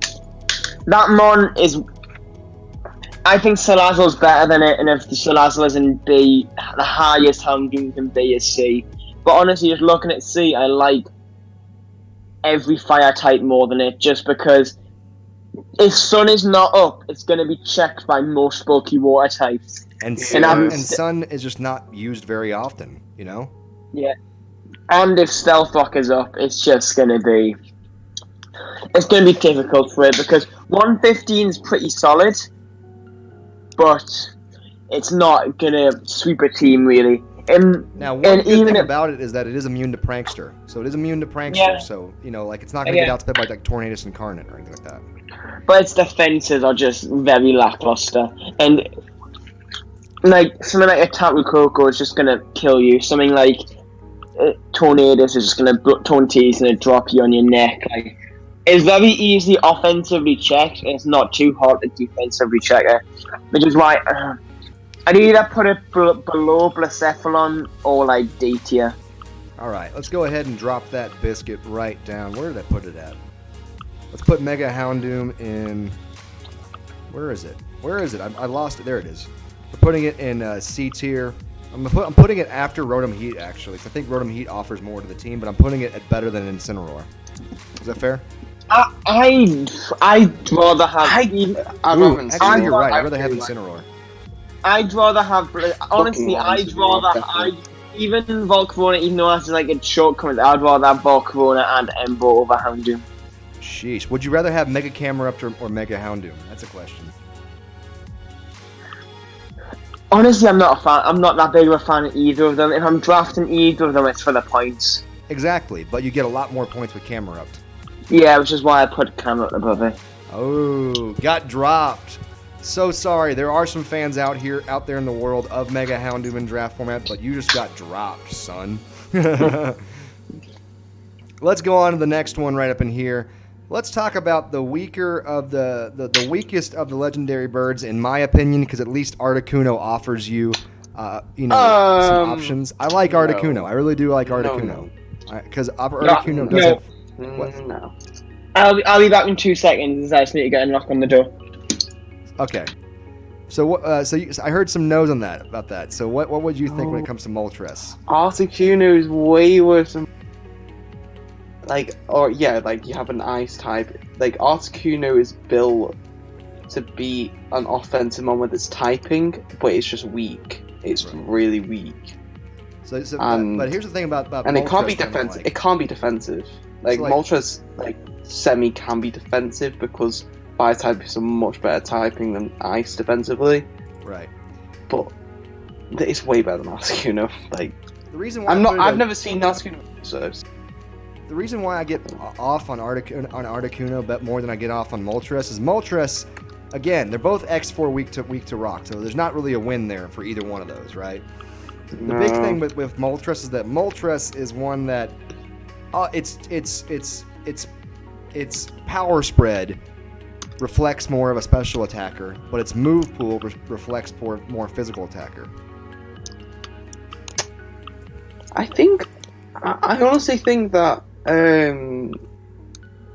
Fire Blast and Hurricane is all it's honestly. It does have Fire Blast, it does have Flamethrower, but I was talking about its non-fire moves. Because if you look through it, I mean, it's got U-turn, it's got what's that one that was like really good back in Generation 1 and then never used again? Sky Attack. Sky Attack. It has Sky Attack, which has never been used since. Yeah, but no one uses it anyway. So. Yeah, exactly. But it's one of those that its original moveset was designed for physical, but it's I don't know. I always feel so backwards with Moltres. Like, what do you got? What do you think? I'm back. Okay, Moltres. I don't mind Moltres. I think it's okay. So where would you tier it at? Would you put it in? Would you put it as better than Ninetales? Would you put it as better than Alolan Marowak, or would you put it? I mean, because I do believe that it's better than Heatmore, Charizard regular, and Simisear, but I don't believe that it's better than like Chandelure and Alolan Marowak. Honestly, I would put it there. What I do is I'd move Monferno down to F and put Moltres where Monferno is. I'm gonna go ahead and turn your volume up just because you've been a little bit low. Which one was which microphone are you? I'm Joe. All right, let's turn your microphone up a little bit because your volume has been a little bit low, but you've been giving great commentary. Okay, I think Moltres is okay. Like with Z move, it's like a worse Tornadus in a way. Like, It's a it's not. much worse. Yeah, it's a lot worse because no regen, 4 times weak to rocks. But having flame body, reliable recovery, like, it's not a bad bulky pivot. Like sub roost is actually a set in UU. Like just because it's even though with shortcomings, it's still a bulky mon with high power. I'd put it above Monferno, move Monferno down to the best thing in F personally. Gotcha. Just thinking about Moltres. We did put Monferno in there more or less as a slight against Simisear. But so yeah. But would you put Simisear above Charizard regular? That's a question. Yes, 100%. 100%. Simisear is literally a better regular Zard, assuming no so. Because of the 101 speed. Yeah, and nasty plot. Exactly. Let's move on. Let's go over to a Pokemon that does not get any love at all. Maybe you guys will love on it a bit more than most people do. It's a Pokemon that was in RU for a longer time. It's now in PU. This is a Pokemon that can literally break some faces, has some decent special defense. Not really the biggest move pool, though, and that kind of limits it. Does have Wish, by the way, in Baton Pass. So this we're talking about Flareon here. Oh, that mon is cheeks. Now, it's got guts for Sword, and that's like it. Yeah, it has. It's F tier for being real. It's not good enough to be D. Would you put it? Would you put it as best thing in F tier then, based on what we have in F tier? It's better than fucking Simisear, but I'd rather have Monferno over it. Gotcha. So we're putting it in between those two. Moving on, we are going to. It's nice talking about the lower tier mons because it's just easy to talk about, isn't it? Well, because they're not like a 45-minute conversation about this is why it's better than that. We just understand it, you know. Yeah, So I do agree. I do think Monferno is better than Flareon, though. Like, let's go ahead and finish out most of our lower tier ones then, and get back into the remaining few ones we have that would be questionable high tiers. If you guys. Okay, let's go. Let's go ahead and go Macargo. Honestly, I need to fucking search up what a Macargo is. It's Magcargo. I have it on the board right now. It's 120 defense. It has the ability Magma Armor, which means it can't be frozen. It has Flame Body, which means it gets of course 30% burn. And then basically it also has the Weak Armor Hidden ability, which basically you get hit by an attack, lowers your defense by 1, raises speed by 2. So this mon is fire rock typing. This mon is bad. Oh, it is absolutely bad. I'm not saying it's good at all. It is trash. It's meant to be like a Fizz Def wall with a typing that's weak to fight, which is weak like high jump kick, close combat, earthquake, stone edge. Like it's no reliable recovery, poor for death, weak to skulls. Like yeah, that mon is F. That mon is FF. Like I would think I would have Charizard above this mon in all honesty. Yeah, definitely. That mon is Macargo is garbage. Let's get on to a Pokemon that does have one immunity, but it is still booty. Or at least half booty. We're talking about Pyroar. But that mon is cash. It's not cash, but it's not bad. It's definitely better than F. It's better than F. It's better than F, but I still wouldn't draft it. It does have the 106 speed tier, so it is an interesting speed tier to have. I liked it in Gen 6 purely because it's got a good speed tier. It's a speed tier that you can run choice specs on. And with like a high power fire blast or an overheat, you're gonna be able to 2 KO like special walls that aren't water types. It does have 2 abilities though that are actually pretty interesting. If you were able to use it, because for instance, it has the Unnerve ability. So Unnerve ability would help you deal with the Recycle, Alolan and Muck set very well. Yeah, if it was a physical attacker, I think it would be a lot more effective, honestly, because with Moxie and like rivalry and stuff. Well, and also its move pool is very much favoring toward physical than special anyway. It does still have Fire Blast, it does still have Flamethrower, but it has Flare Blitz, it has Flame Charge, it has Crunch, it has... It has Fire Blast and Hyper Voice, really, for a special move. It even has like a Wild Charge for the physical side. Yeah. This mon is very neat. It's not, I'd say it's one of the better like 3-point fire types though, which is why I would personally have it in D. Yeah. I do, if I only have like 3 or 4 points left and I need a decent special attacking fire type, I'll take Pyro. Yeah, if you're trying to get some Yeah, like when you're talking about the lower tier mons, like you're talking about what they do well. hold up, guys, Not hold like- up. Apparently, Macargo does get recovery. We just don't know Macargo very well. Hold up. Okay, I'm gonna search this up. I'm actually, hey, I don't want to piss off people out there. There are people out. Oh, it has recover. It has recover and pain split. But it's still cheeks. Let's be real. But it also has stealth rocks. Oh, and it has shell smash. Okay, but if it had like 50, if it had at least a 50 in speed, I would definitely want to just try it out just to see if it was actually fun. But it's just, Rennie, I understand what you're talking about, and I apologize for us not knowing about that. Again, Macargo, you know me, Rennie. I don't play the lower tiers very often, so. And we're also seeing some people talk about our Moltres is just too low. Interesting. You can argue that, I guess. Like I don't think when I came in, I said I didn't. I think Moltres is definitely better than like Ninetales, honestly. Okay, so. But would you guys be willing to move Moltres up to C tier as a value pick? You see, I prefer it to Mega Houndoom, but I would still rather have Blacephalon even at tier 1 than in Moltres. So let's do this. If you want you can move Houndoom to D and then Moltres into C and but Moltres below Blacephalon, I guess. Let's do that then. I'm moving up Moltres to C tier for you guys because I understand it's one of those mons that I haven't personally been able to make work, and so I apologize for ranking it so low initially. So I apologize to everybody out there. There are some mons that it comes down to your personal play style. Yeah, like I think personally, I think Moltres is okay. I don't think it's amazing, but I don't think it's bad. Like I've seen it do work, but it can get walled out, and with the times for rock's weakness. It has like the issues in terms of breaking potential that Zard Y doesn't, but Zard Y is still weak to rock, so it still has those shortcomings without like all the positives. And Rennie T, I do want to take Macargo and work with you on a stream for Macargo, just because I want to find out more about this thing. I believe it's PU tier for a reason, but I still want to find out if its cheekiness can be able to be made work. If that's correct. It looks cheeks, honestly. It does. I'm not saying I'm not saying I expect anything good to happen from it, but I do want to see what can happen from it. Mm-hmm.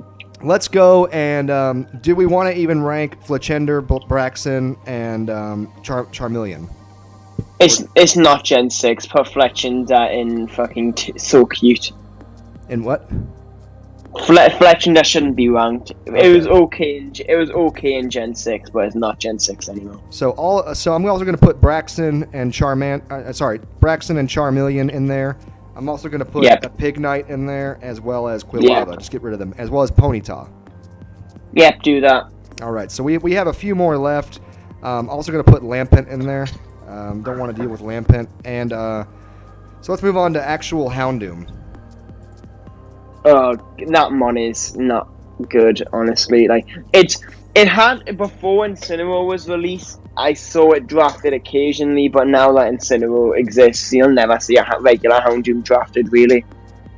Even with the two abilities that it has that are pretty good, because it does have, Early Bird, Flash Fire, and Unnerve. So I mean, it has decent abilities, but it just doesn't have the bulk to support those abilities. Correct? Yeah, you can. It's definitely. If it was a 101 speed tier, I bet you would rank it higher than Mega Houndoom, correct? Probably, yeah, but it's definitely F tier. Yeah. 100%. Where an F tier, it's better than the Monkey, and it's probably better than Flareon. Yeah, put it above Flareon, honestly. Okay. Let's do this then. Let's go over to the next one, which is going to be... Let's go ahead and just get Magmar out of the way.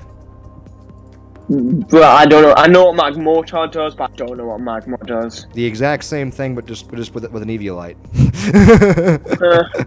No, I'm half kidding. I'm half kidding. I don't know enough about Magmar in comp format to really rank it. I want to just go ahead and put it in the F tier for right now. I personally like Magmortar. I think it's for like a tier 5 pick, it's a really solid like assault vest user. Like for example, it can check fire types quite well because it has like rock slide, and earthquake, and things like that, while having a usable special attacks. That Interesting honestly, thing to note: Magmar is actually 10 speed faster than Magmortar. Damn, didn't know that. I'd probably put Magmar in F and Magmortar in D. All right, I'm just looking I'd probably put Blaziken above Ninetales and then Magmortar above Ninetales also. Just thinking about, I think Magmortar's pretty better than Ninetales, honestly, because Sun doesn't help it that much anymore, considering what it used to. Gotcha. Because Sun Team's viability very much died with Gen 6, in my opinion. Yeah, 100%. In my opinion. I agree. I think it can still work. I just don't see it being done. Yeah, I agree. All right, let's move on to Camerupt regular. I've only ever seen that Pokemon click one move in that Stealth Rock. I've never seen it do anything else. For Stealth Rocks, would you put it a straight F tier, or would you say D tier for Stealth Rocks? No, it's definitely F tier. Where an F tier? Worse than Monkey? Between Magmar and Monkey, honestly. Alrighty, let's do it then. Like, I don't think it's good, but I don't think it's like one of the worst ones you can have either. Like, its typing is not amazing, obviously, but it's a Stealth Rock. You can often slap it if we're like a 2-point run. You can often put a berry on it, live a hit, and get up Stealth Rock. So. You know, one typing I can't wait till they come out with eventually, and I really got mad that they didn't do it last generation with the Tapus, because they did they did a fire grass. Sorry, they did a fairy grass. They did a fairy water. Didn't get a fairy fire. Come on, guys. That's pretty good typing, actually. I mean, it'd be an interesting typing. I don't know how competitive it would work, but I'm very curious to see how that would work out. Let's go ahead and move on to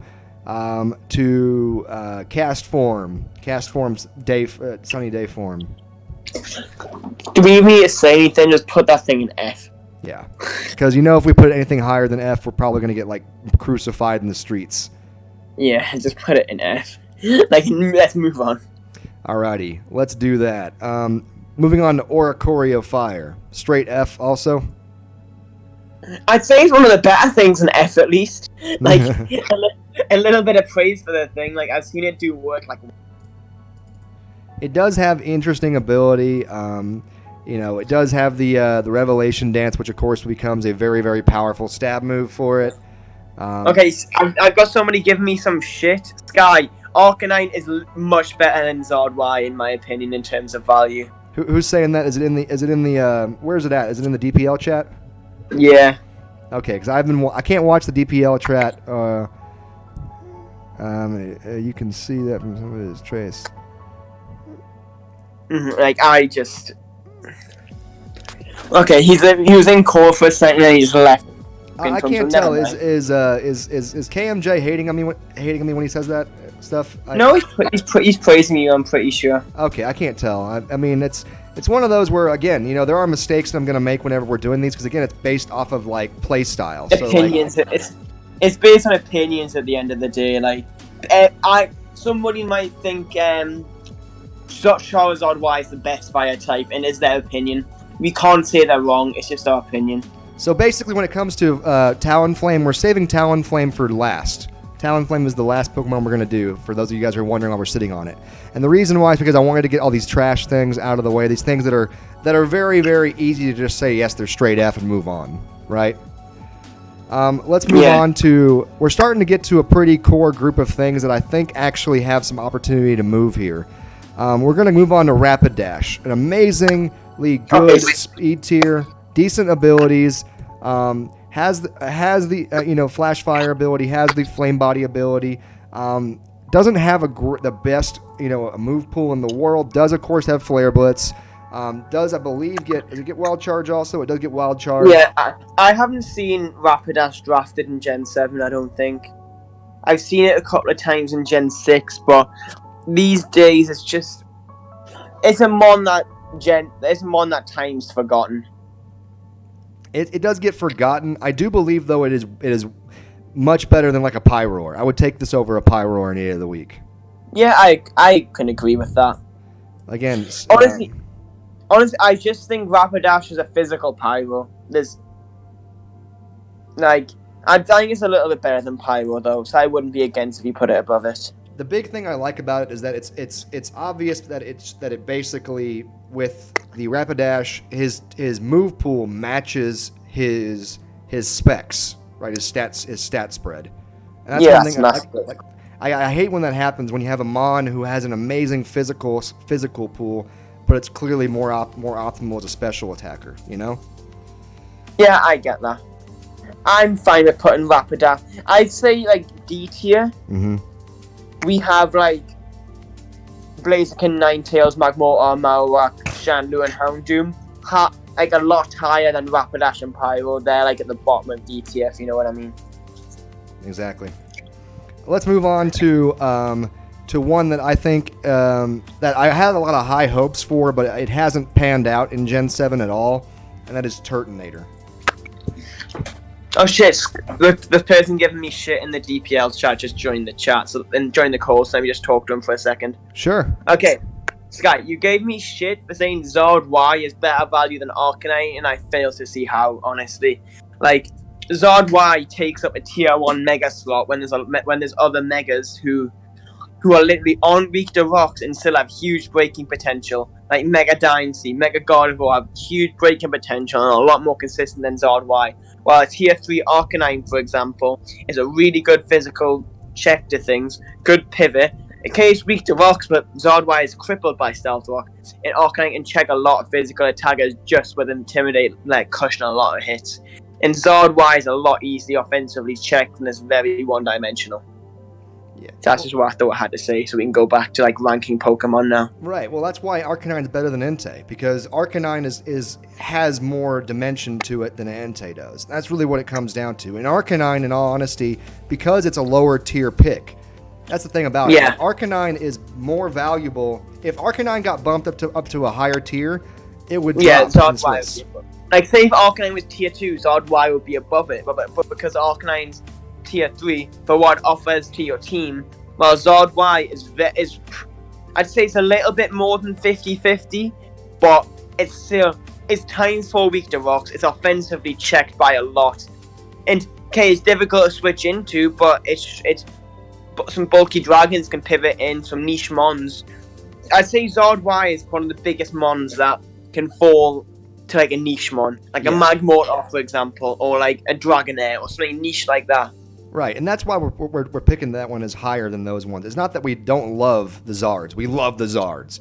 But the Zards are more... The Zards, again, they lock you into a Mega that again, is a rock-weak Mega. So now the rest of the draft, you're having to basically make sure that you have good spinners. You have to make, which obviously you want to do anyway, but you know, you're having to lock yourself into harder picks, you know? Yeah, like if you look, like we put Infernape, Victini, Heatran at S tier because they are mons that promise a lot and deliver. Well, both Zards can be underwhelming at times. Well, say if you get something like a Mega Gardevoir, Mega Dynasty, Mega Gallade, Mega Medicham, something like that, they may be unreliable as well, but at least they aren't weak to rocks, if you know what I mean. Because rocks weaknesses can like cripple a whole team. And that's what I see about that. When it comes to Turtonator, back on Turtonator, what do you feel about Turtonator? It's one of those that, again, same typing as Zard X, had an interesting ability with Shell Armor, had a unique move. I believe, what was the unique move again they had? It had some Shell Trap. Shell Trap, exactly. And it's one of those that it was, everything about it sounded so cool. When it was revealed, it sounded so cool, and then its BST came out, and its base stat total was just too low. Yeah, it's like L5's favorite mon though. Like Turtonator is very niche, but it's a fun mon at least. Like I wish it had more bulk. Like it has bulk, but it doesn't have moves to take advantage of the bulk. Like Stealth, it doesn't have rocks, it doesn't have recovery. It does like I I think it's worse than Rapidash and Pyro, personally. So you'd put it? Would you still put it in F tier next to Monferno and Houndoom and whatnot, or would you at least give it a D tier? That's a question mark. That's a tough one, actually. It's definitely better than Houndoom, definitely. So,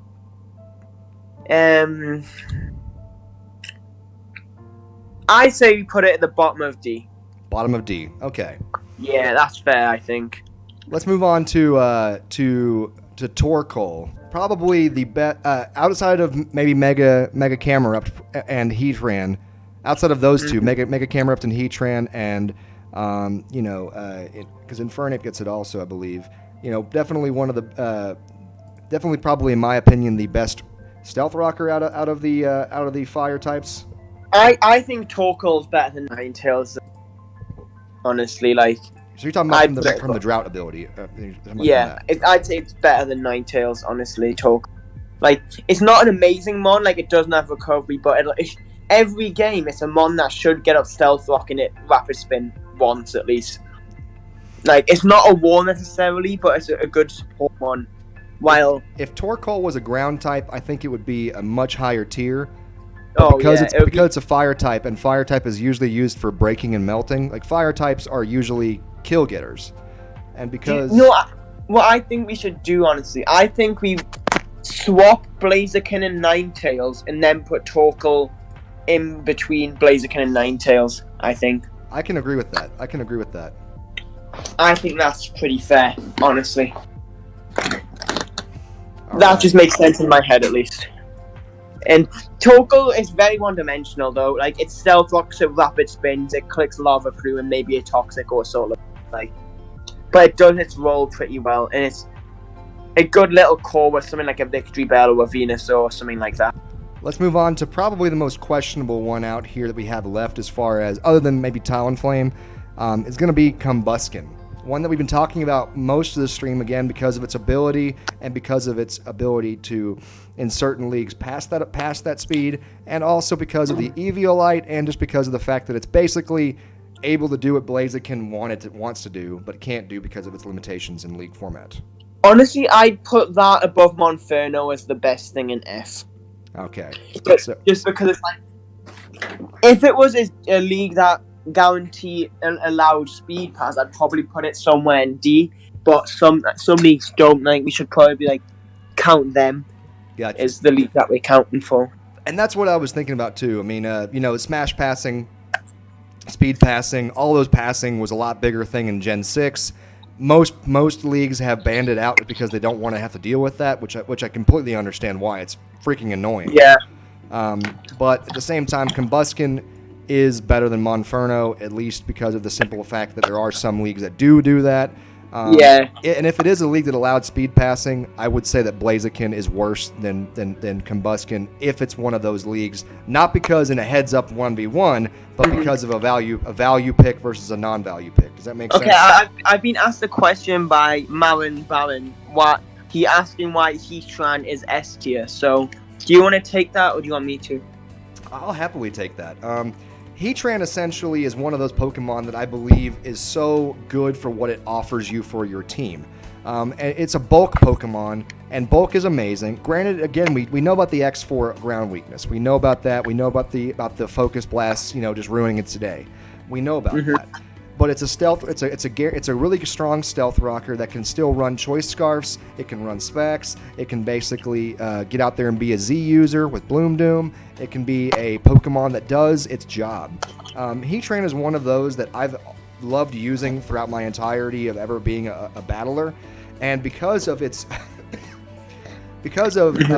of the fire type's limitations in general, and it is one of the best fire types out there as far as mitigating its overall needs, right? Yeah.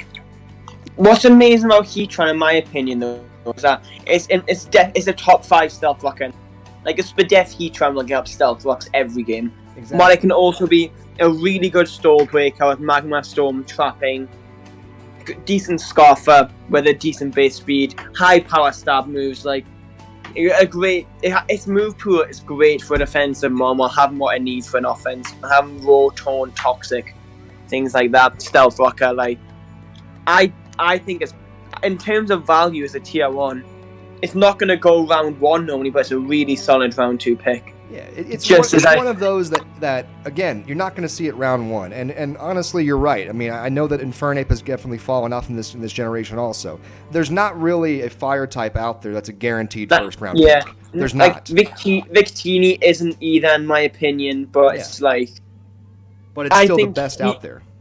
Yeah, Heatran is a really good Gloomon now, which is why I personally think it's S tier. But you can disagree, bro. Like, it's opinions at the end of the day. Exactly, and at the end of the day, maybe I'm misguided on this. Please prove me wrong. If you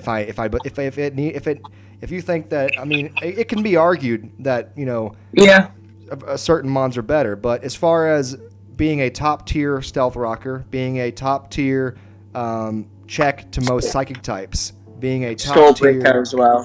Good stall breaker. Good stall breaker. Good offensive pressure. Good fairy buster. Great mon. But it's Gregulator in the call. I see him. The Gregulator. Yeah, I've been looking for quite a bit. We're just recording a video for... Lego's recording a video. Yeah, we're actually on stream right now. Is that? Oh, you're on stream. Is this the video you asked me about like a couple of days ago? No, we're actually ranking all fire type Pokemon on my channel right now in Draft League format. Oh, okay. Gregulator, you bastard! I love you. Oh gosh.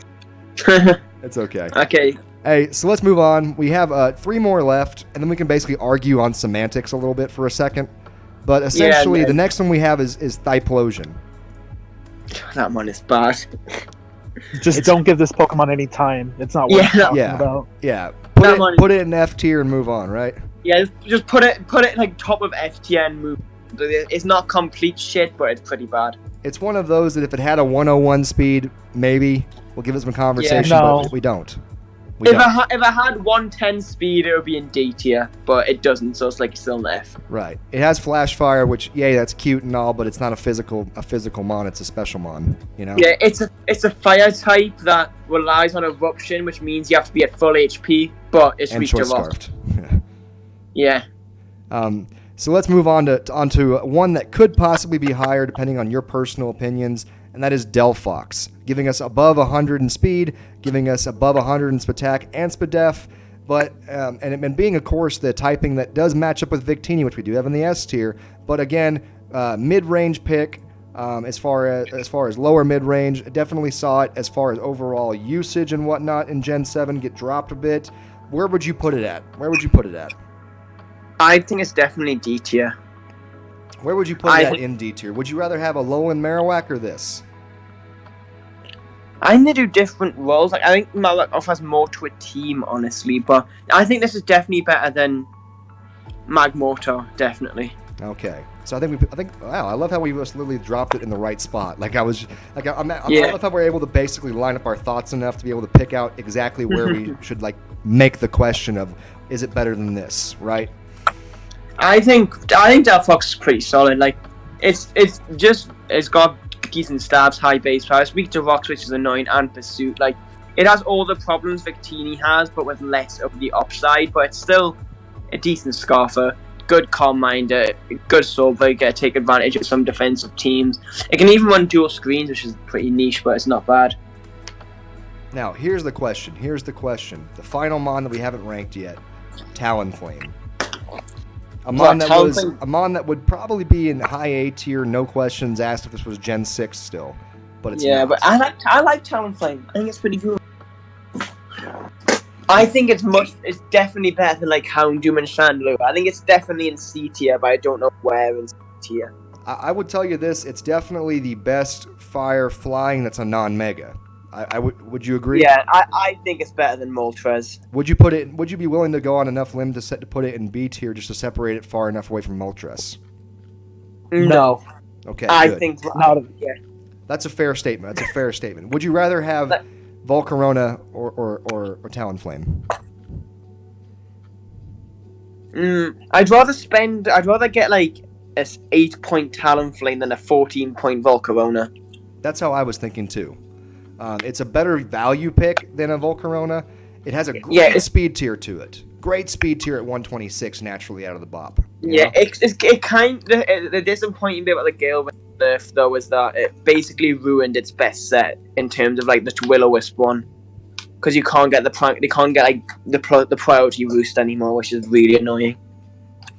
And that's But the thing, I still think it's a good one. Gale Wings made it a lot better in Gen 6. Whenever that ability was nerfed a little bit, it just wasn't as good. I hated that. I felt bad for Talonflame because it was one of those mons that its natural stats weren't really going to keep it up there if it got nerfed at all. You know, Yeah. it's one of I those. still like it. Yeah. It's purely a sweeper now though. Like it's never gonna be it's most rarely gonna be a bulky pivot. Yeah, that's what it was. That's what it was in Gen 6, and it was awesome. Yeah, I'd rather have this than Moltres. So we essentially have a list right now going from top. We have in the S tier, of course, Infernape, Heatran, and Victini. A tier, leading off at number 4 overall, is Arcanine, Charizard X, Volcanion, Mega Charizard Y. Then Entei, Darmanitan, and Salazzle taking up the B tier. C tier we have leading off is Rotom Heat, Incineroar, Talonflame, Volcarona, Emboar, Mega Camerupt, Blissfilion, and then Moltres. We have in D tier Mega Houndoom, Chandelure, Alolan Marowak, Delphox, Magmortar, Blaziken, non-speed boost, Torkoal, Ninetales, regular, Rapidash, Pyroar, and Tortonator. And then in F tier we have Thiplosion, Combuskin, Monferno, Houndoom, Oricorio Fire, Flareon, Simisear, Castform, Sunny Day. We have ourselves the Camerupt. We have Magmar, Heatmor, Charizard regular, and then Macargo dead last. Sorry for the Macargo fans out there. Macargo is so shit. But yeah, I think that's it. I think the rankings, in my opinion, are pretty solid. Like, I think we did a very fair job. Yeah, the only ones people really had an issue with was the Zards, but everything else nobody really had an issue with. Well, I understand why they're talking about the Zards and the way they're talking about. I mean, the Zards are a very they're very fun, right? They're very fun, and they do a great job of being a mega Pokemon. But the question is, are they a great mega? The question is are they empirically the best? Are they valuable? Yes. Are they valuable as a Mega Fire? Like, the thing is, the issue I have with the Zards is that they are inconsistent. Like, I'd rather have like a Mega Dine, like a God of something like that. Exactly. I would rather have an Arcanine. I would rather have a Heatran. I would rather have Victini. I would rather have Infernape. Great Pokemon. And I'm not saying, and understand this, S and A tier are basically the same. All right, there's just the difference of with S and A, the real reason why Charizard X and Y are in A tier instead of S tier is because they're Mega Pokemon. Is that fair to say? If those were the exact same Pokemon and not a Mega, they'd be S tier. Correct? The thing is, like, this whole thing isn't a debate whether if the Zards are better Mons than Arcanine, because obviously the Zards are better Mons, but the thing is that tier 1 Zard in terms of Megas, there's Megas that are more consistent than it, and then you can get Arcanine as a tier 3, which is a really good tier 3. It's one of the best, actually. It offers support to a team on top of a more consistent Mega. I think people aren't listening to the reasoning we are given, they are just looking at the list. And here's the thing: is that again, we're not ranking this from the perspective of it's not supposed to match the actual tiering in Draft League format. This is supposed to match up at their tiering. Are they most valuable, right? Because empirically, if we're talking about Mon versus Mon, there are certain Mons that are just 1v1 better. Greg, shut the fuck up, bro. I'm not being passive aggressive. Hey, Greg, what did I say? I love you too, Levo. What did I say? I didn't say anything. You literally just said an LD. Lamau, he's being passive aggressive as fucking throwing shade like a high school girl. I mean, you are, but I wasn't gonna call you out in someone's video. Hey, I'll call you all out. Okay, we'll all just get on together and just throw some bows or something. I don't know. Bro, if we're gonna throw a bow, we gotta throw it at that list because it sounds fucking doo doo. Yo. Bro, what? Oh. Yo.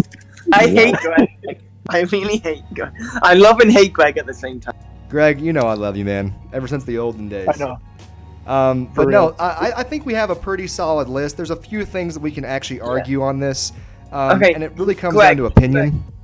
Greg, tell me some things you would change on the list then. Okay. Well, I would just say that Arcanine is not a good value, and it's bad. Would never recommend anybody to use it. So I don't understand why it's an A tier. And after I heard that, I kind of stopped paying attention because I was really triggered about hearing that. Seriously? So I don't know what the rest of the list sounds like. Where would you Where would place you it? place Arcanine and why? Please explain. Okay, I want hold to hear on. this.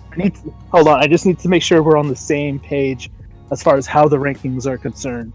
So, assuming S tier doesn't actually mean a Pokemon's own intrinsic value, it refers to a perceived value in a draft, Yes. assuming points or tiered. Yes. Whereas D or F tier would mean that it's not necessarily a terrible Pokemon, but it usually is. But it's a poor fit on a lot of drafts. Am I correct in that assumption? Correct. Yeah, It's you're right. It's like we're taking it's like it into consideration of what it's actually costing you to draft that Pokemon, as well as what it actually adds you into your team. So, that's why I have Arcanine above the Zards. It's because Arcanine costs less than the Zards to draft, and it adds a similar. What's the middle of B?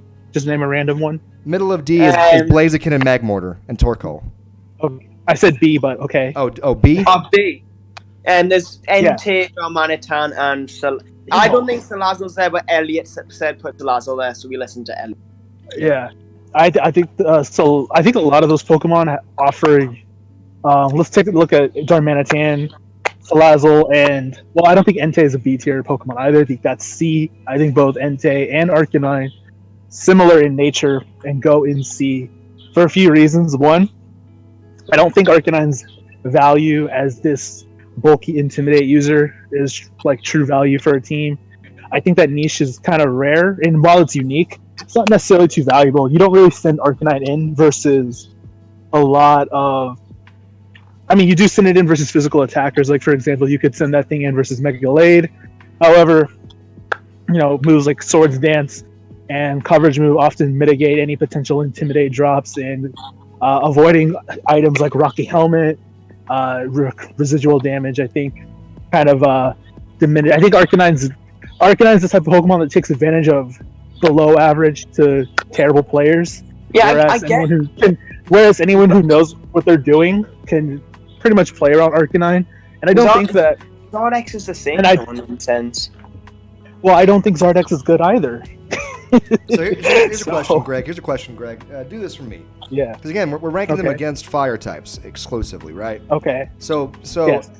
that's where one of the things that comes into context of this is we're ranking them against fire types, and fire types as a whole, Right. They are, let's be honest, in comparison to some types like Psychic or like Fire types I consider luxury picks. Yes. I agree. Like, they're not core if I can't get like Infinite Tron, I'd probably get a fire. So, like, for instance, what would be a fire type on our list that we ranked low that perhaps you would rank higher? Well, you would have to read the entire list, so I'm not really down for that. But there's a couple Pokemon you mentioned in B tier that I feel were really good. Salazzle is one of those Pokemon, and also Darmanitan. I believe those are two really good Pokemon that fill really nice niches on a draft. You take a look at Darmanitan, that's the easier one to talk about. Just comes in, blows shit up, sheer force. Best moves are sheer force boosted. Gets momentum. Yeah, it's a very easy choice. Scarf user. Flare Blip is not easy to switch into, but not only that, Darmanitan also lures in, water types. Yeah, so it's really good on. Yeah, I made that point before. You can trap it in a momentum. Yeah, momentum. Offensive-based teams, you get trapped in the void. A lot of things like that. But also, Darmanitan has a really niche, way of setting up with the Belly Drum set. So that's a guaranteed 1-for-1 trade most of the times.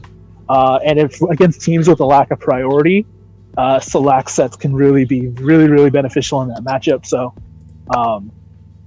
Fire Punch is sheer force boosted, so that takes care of low base power, so you could actually viably run that set. So overall, I think Darmanitan's ability as an offensive juggernaut makes it one of the biggest Pokemon that a team would have to address. Yeah, I get the that. same, I'm just interested in the. Yeah, go on. Yeah, and okay. On the flip side, you have a Pokemon like Salazzle, which has a very unique speed tier. Let's talk about it. 117. Yes. And that outspeeds a lot of key Pokemon, including all the base 115 Pokemon like Sneasel. What else? It's 115. Whimsicott, Azelf. Check the Lottie Twins. Thunderous Eye is a huge one that I really. Oh my God, we need to talk about.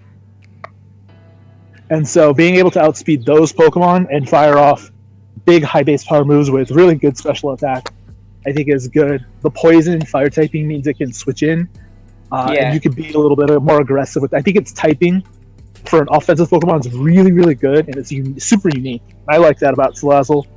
And would you say it's one of the better glass cannons out there? As far as when I say glass cannons, I mean from a special side, not from a physical side. I'm not from a special side. I don't think Salazzle's all that frail. With I've ran some max HP sets, some disable sets. I'd say its typing makes it quite frail. Yeah, the typing makes it defensively passable. It lets you be fairy types, but that's it really. Okay, because HP ground, it's going down. No, you got to remember what are the main forms of priority in Pokemon? Right. Ice, fighting, True. The normal. The only one this that is an hits ice. hard is E-Speed. This is an Ice Shard resist. This is also a Mach Punch resist. Good point. So if you take those two things into consideration, that makes Salazzle more difficult to revenge against teams that rely on that priority. And not only that, Bullet Punch as well is pretty common. So would you put Salazzle in B? I mean A. Yeah, I think that's appropriate. So would you put Salazzle in A tier? It's in B right now, but would you put it in A? No. Okay. I would not. So we agree and the reason on is that because these things are done so well, however, they're not essentially core to a team. Yeah. And so because what they offer isn't necessarily needed on a lot of teams, only very specific teams will require both a Darmanitan or a Salazzle. Yeah. That's what keeps them back from being in the B tier, in my opinion. Well, that's why. So doing the fire type is so much fun doing this. By the way, because with fire type we have the Mons are a little bit more one-dimensional than a lot of other types, and I like that because it makes it easier for us to have this kind of conversations. Is that fair to say? Sure. And that brings me back to the main point of why we have Arcanine in A tier, and why I think that's just absurd. Because, like we were mentioning, a lot of those things, Arcanine is typically played as a very reactive Pokemon. So you reactively switch it in, and I think those type of Pokemon that require you to play, and this may be my bias towards more offensive play styles, but reaction-based Pokemon like Arcanine are just more easily played around, and when they're typing and think about this, you switch on your Arcanine, it's Rocky Helmet against fucking Mega Olade, you intimidate it, you take Stealth Rock, you're not carrying leftovers because you're Helmet, and the SDs, he's +1, you're kind of forced to stay in and attack him.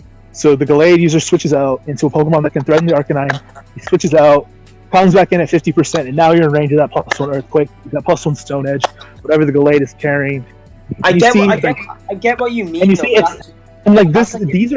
these are very, very common, situations with Arcanine where you're anticipating it to come in, and it's just it's consistently underwhelming. Thing is, I don't think, and that value is just not that impressive. So I think if your opponent plays well around it, it's obviously a lot less effective. But I just think it's more. I think it's more consistent than the Zards. Honestly, I could maybe put Volcanion above it, but I don't think. I think it's more consistent than the Zards. And this is what I like about this right here. So we essentially have found the one Pokemon that we can't agree on. Is that true to say? We have essentially found. Yeah. Well, the thing with the Zards though is that the Zards can roost, and the Zards can set up. They have access to Dragon Dance. Arcanine can Morning Sun. Arcanine can morph Yeah. Sun. That's not a real It's less reliable, but the Zards are also crippled by rocks, like before the Mega or Zard YKs permanently. Okay, that's a one-time thing for the most part. And so I think I think Arcanine's is either be the I think it's too good for B. Like I think it's better than Darmanitan and Entei and Salazzle. I would never recommend anybody It- taking Arcanine over those Pokemon. It depends. Salazzle and Darm are purely offensive, while Arcanine's very versatile. Like if you just predict a defense of Arcanine and you bring like a Flame Plate or like a Choice Banded one, you're gonna lose a Pokemon because you're just gonna mispredict the set. Is this Here's a some question. what? Bronson, you're in the chat. You're Like in the what? Bronson, can you make a It- comment it's on got this? like- I want to know your this opinion on thing- this. This thing has 100 attack. It can't even 2-hit KO Slowbro. What do you? It's 110. It's 110 or 115, isn't it? It's 110 Okay, this- and it's 110 on the physical Okay. attack. Bronson, what's Okay, your what are you opinion doing? on this? What are you doing to Slowbro? What are you doing to to Suicune? It can't take hits over and over again. But like, Yeah, but the thing is, like, say if like fucking Hiker lost to a Spadef Arcanine the other day, like yesterday to Marin, because the Slowbro can only do 40% to it with Golden Edge lost Oh the my- toxic. oh my God, we're using Hiker losing for putting Arcanine in A tier. Jesus. No, I'm just No. saying that like a Slowbro can potentially get toxic so bad like a Spadef Arcanine. That's all I'm saying. Yeah, see, Rennie T, I mean- Rennie T's over in the chat, and he's saying that he'd rather have Arcanine than Darmanitan. And I agree with him. I mean, Remy T is washed up, so I don't give a shit. That's not nice. That is not nice. No, I'm just saying, man. Bronson, do you have the ability to talk? I want to hear your opinions on Arcanine. Well, is this from a draft league perspective? Yeah, from a draft league perspective, not from laddering, but from draft league points. So basically, we're looking at the value of it in comparison to what it costs you to get it in a draft league. I really like Arcanine if you can prevent rocks, which I tend to like doing. I really like Arcanine. I actually never really draft Darmanitan, or I'm just about to draft it, so I can't really give an official opinion. I really like Salazzle. I haven't really used it recently, but I really like the concept of it, and I feel like I would use it. Like it, 'cause I feel like it has a lot of stuff like Encore, Disable, Double on that line. Nasty play is like a truck, and then it also is a T-Spike community. I really like. Yeah, that's a good point. That's a good point. Do you guys have an S tier? We do have an F Yeah. tier. Yeah, the F tier. If you want to go on the stream, I'll pop the link over to you, Bronson, so you can actually see the list live. Wait. Did you think I said F or S? S. We have an S tier. Yes, we have an S tier, and the S tier is strictly Heatran, Victini, and Infernape right now. What about Charizard X? Charizard That's X and an Y A. are both an A tier because they are mega. They cost you your mega to get them. The reason I think the Zards are an A and not S is because like I think the Zards are pretty inconsistent. Like currently, it's like, but you can get megas like Gallade or Dynasty or Gardevoir that do similar jobs to them both in terms of breaking and sweeping. Well, obviously one of them. Well, Gallade can sweep and break, so can Gardevoir can break like Zard while not being weak to Stealth Rock. So I just think they are less valuable compared to other megas, considering how they can be inconsistent. They're good mons, mind you. And remember, Yeah, they're really good mons, but I think other megas are more consistent. like we're just trying to say, like from a draft league perspective, if you're going to draft, if you have the opportunity, because remember, fire types are one of those types that some people don't draft, right? So, Yeah, fire types are luxury. Yeah. Some folks don't draft them, and that's okay, but they are useful. And when it comes to S and A, we're talking about Pokemon that are guaranteed getting drafted every single time because of what they do for your team. When you get down to like the C and the D, those are the mons that, potentially a team forced to draft a fire type at that point might just forego a fire type if they have to, or if they feel like they need to, What do you think? Yo, Greg, are you still here? yes. I've been thinking about what you said. I definitely think Arcanine is A tier, but I definitely agree that it maybe could be moved down a little bit. But I definitely just think it's A tier. Like, Hold on, you just contradicted yourself. You just said you definitely think Arcanine. I said it's A tier, but it can be moved down A tier from the spots into maybe like the second bottom spot in A tier. We actually have the tiers inside the tiers. We actually have the ranking of its actual rank in the tier itself? Alright, I mean, it doesn't matter because you think this is an A, I think this is a C. So I understand, we're very Greg. far apart on this issue. Now, I will say this, Greg, the overall opinion seems to be more favorable toward A versus C, but I understand your point. Is that fair to say? Greg's point is One that more like time? versus like top tier players that can take advantage of Arcanine, which is fair enough. That was literally how I started my premise. Is that if you're playing against average Joe, Arcanine is probably going to do whatever. No need to say, nigga, I'm top tier, nigga. Hey, watch that word, man. You gotta be careful with that one. That's the third Oh, time. oh shit, my bad. I'm just, average Joe is a very common term. I'm sorry you took such a generic word. So Greg, I don't know. He's not pretty upset. Well, would you be fair to say that we should base our? So one thing I'm really excited about this summer, we're gonna get to see a lot of really good usage mons getting used, as well as lower used mons, because we're going to have the WBE happening this summer, which is 28 teams drafting, I believe. I haven't heard whether it's all from the same pool yet, or from 28. 28. I don't know if it's from the same pool or from the split pool, but if it's from the same pool, we could see a really awesome opportunity for Arcanine or Pokemon like your Pokemon that you're interested in seeing, like Salazzle, and see how they basically tier up. Is that fair to say? I guess it's fair to say. I would say that when you're making a competitive list, I feel that it's misleading, or at least, actually, I don't know, because it's not necessarily misleading if you base it based off of average play. But I think the more respectable a list is if it only considers top tier play. Okay. I think that's right. I can agree with that point. I respect your opinion on that. I respect your opinion on that. The idea of a list, in my opinion, because like someone who is a super incredibly competitive player is not going to reference this list. Of course not. Of course not. Most likely. Of course. This list is going to be looked at by someone average, and I think to inspire more competitive play, they should be inspired to look at more competitive Pokemon in a more competitive mindset. So that's what I believe. What I would say to that though is I don't think any top tier player really looks at a list. Honestly, they won't. I didn't even look at this list. Yeah. I just. But I think the only fire types that most like top players like that fire types that aren't niche mons use are like Heatran, Infinite, and Victini. Like those Zards will see usage, and that just goes to show you how valuable is a fire type.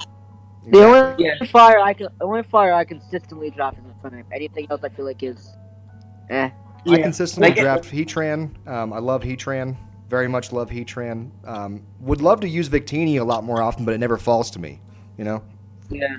I recently got to use Victini. I thought this thing was super incredibly overrated, and it was a lot of fun. It's a very demanding Pokemon. Like. Never underestimate a 1-for-1. I'll say that. Yeah, Victini is one of the best one of the better trade-offs. I just prefer Infernape to Victini, honestly. Well, I don't think there's anyone doubting that as far as we said this before. Like the three Infernape, Pete, and Victini. Those are like high level. Like people are gonna prefer different ones. Like you can't say for a fact this is the best fire type. You can just put in like in a rough area, like it's one of those ones. Well, that's why I'm really excited. I hope that we've had a lot of fun today, by the way. So I hope to do this more for more of the types. And some of these types are going to be really fun to do. Like the water type is going to be so much fun to do. The water's going to be black, bro. I think water is going to be boring. If you guys want a spicy type, cover poisons. Or how about ice type? Greg, I'll do poison if you're on the call with me, bro. Draft League's toxic, so no. I don't know, man. Hey, I'm down with that though. But I've really enjoyed this, guys. This is a lot of fun. I think this is an easy series to do, and also just a lot of fun for good conversation. Granted, we are disagreeing on certain things, but honestly, we should be because we should send this video to Duncan, proving that Draft League players that's toxic. No, that's toxic in of itself. But yeah, this was a very Yeah. civil discussion. Greg, so I appreciate Greg, that. no shit. Greg, can you not the text? Oh my god! I did have one more thing that people were wanting to talk about, by the way. I had more questions for you, Greg, in particular. We had a long discussion on Moltres, where Moltres started very low and then has been working its way up. What do you think about Moltres? I need to leave now, by the way, so good night, boys. Hey, have a good one, okay, buddy? Good night. Yeah, Bye, boys. I got a couple minutes. All right. Moltres is very, very, very powerful wall breaker, defensive set, underrated. Defogger, Roost, Will-O-Wisp. Very, very high special defense and very good typing. Makes it difficult. What's unique from Talonflame is that it has Hurricane. And Hurricane is a lot more difficult to prepare for than Brave Bird, in my opinion. Because Brave Bird, they take recoil, and so you can punish that extra with Rocky Helmet and things like that. But Hurricane's really, that's hard, man. If it lands, of course. Yeah. So I like Moltres a lot. I think I don't know. I've seen Moltres ranked league to league inconsistently, so I'm not really sure what its value is like across the board. Because I've been out of the circuit for a while, but So, like, for overall, instance, I like Moltres. I like Moltres a lot. It's a good mon. so would you put? We have it at the bottom of C tier, just behind Blacephalon. Where would you put it at? Oh my god! No. That needs to go up for Okay, sure. So you want it? So you said you want Moltres in B tier? Okay. Okay. What's the top of C? Let me ask that. Top of C tier is Rotom Heat. I think it's better than Rotom Heat. Call me crazy, but yeah, I think Bronson, so. what do you think? There's arguments. I mean, I don't really like Rotom Heat, to be honest. I don't think Rotom Heat's all that good. Yeah, I think it's bad. So you're saying Moltres in tier 2 because again it's in B tier because it's very cheap to get and it offers very good things to your team. Is that correct? Yeah, that sounds pretty good to me. That's fair. Yeah. Because it's very cheap to I get, agree. and that's one thing I like about it. It's Yeah. cheap to get. And honestly, talking more about this with you guys, I feel so bad. I was initially ranking it very low in my opinion. Just blame Joe. Well, no, that's my fault. Actually, He's not here anymore. We can blame. I ranked it low. I ranked it low. And here's the thing about me is that I'm an idiot, and you guys know this, Greg. You've battled with me, hung out with me a lot. You know I love ice types. I love That ice is true. types. I love Creogonal. I love Articuno. I'm an idiot. I know that, and but I've been able to have good luck with those in league format with cheap ice types. Cheap The ice real pickups. MVP is Bronson. Did you see his DPL record? It's spotless for the most part. So Oh, yeah. then I want to know more about what you're thinking on that, Bronson. So like, Ice types? All right. With that being said, though, I am gonna leave. So I hope you guys have a great video and wrap it up. all right, I'll thanks, be, Greg. I'll be for like 10 minutes. You got Sure 10 thing, minutes. Bronson. But yeah, so like, what do you think? I mean, you can see the list right because you're watching. You can see the full list right here. Is there anything that you would say we just have this completely wrong, or is this pretty much a pretty consistent list of X and Y? Hold on one sec. Alright. I personally think Volcanion's really bad. I would put Charizard X in S tier. Okay, so you would put Charizard X in S tier, and you would put Volcanion. Where would you drop Volcanion all the way down to? This is my question. to you. Probably B, and then I would move stuff like Incineroar and Volcarona up. Okay, the big reason why we put Volcarona down so hard was because of the fact that it is the X4 weak to rock, and it doesn't, and it basically it has to get the Quiver Dance off to really be, super deep. Now, granted, it has a great natural Spatak, right? And if you're running it late game, maybe you don't have it. Maybe your opponent's already lost what it needs to be able to beat you with it. So Yeah, I understand. I think if you put Moltres there, I feel like you have to put Volcarona there. Okay, so you're saying because I moved up Moltres and I need to move up Volcarona, correct? Not particularly, because I feel like it should have been there anyway, but yes. Okay, I am going to leave Zard X in A, though. I'm not going to move Zard X. I hope that's fair. I mean, how people view Megas, I feel like there's 10 Megas that, I would draft first round, the rest of them I would wait till last time. Exactly. And the thing is that with the Megas, the reason why the two Megas, the Megazards, are below the Victini, the Infernape, the Heatran is because of the fact that it burns your Mega pick to get one of those.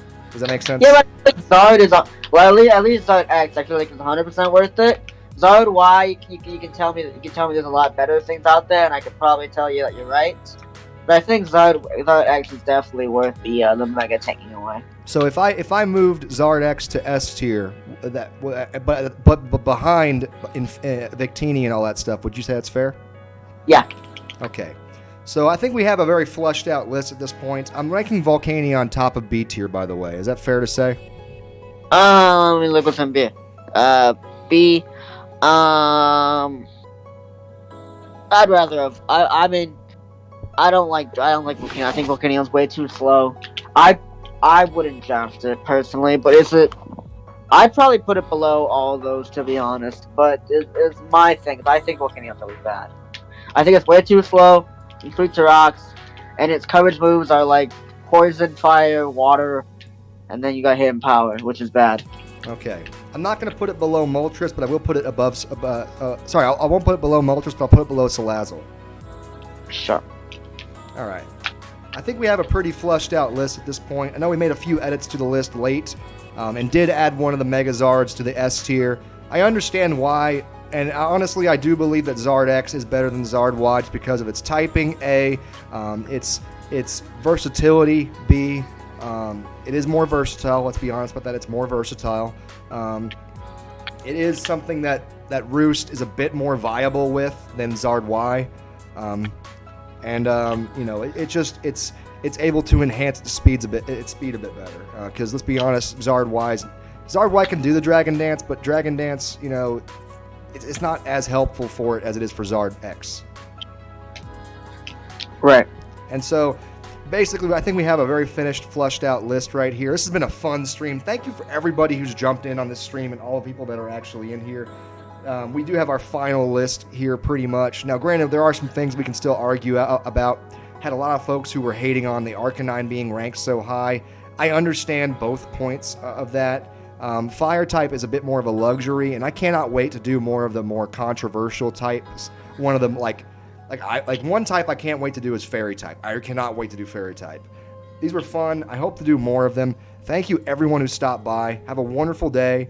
I'm gonna go get some cake or whatnot because it is my 28th, and I'm gonna have some fun with that. God, I'm old. Anyway, love you all, including everyone. And Bronson, by the way, smashed me this past week in a tournament. Appreciate him for doing that. You did great, by the way, Bronson. Thank you. Alrighty. Hey, have a good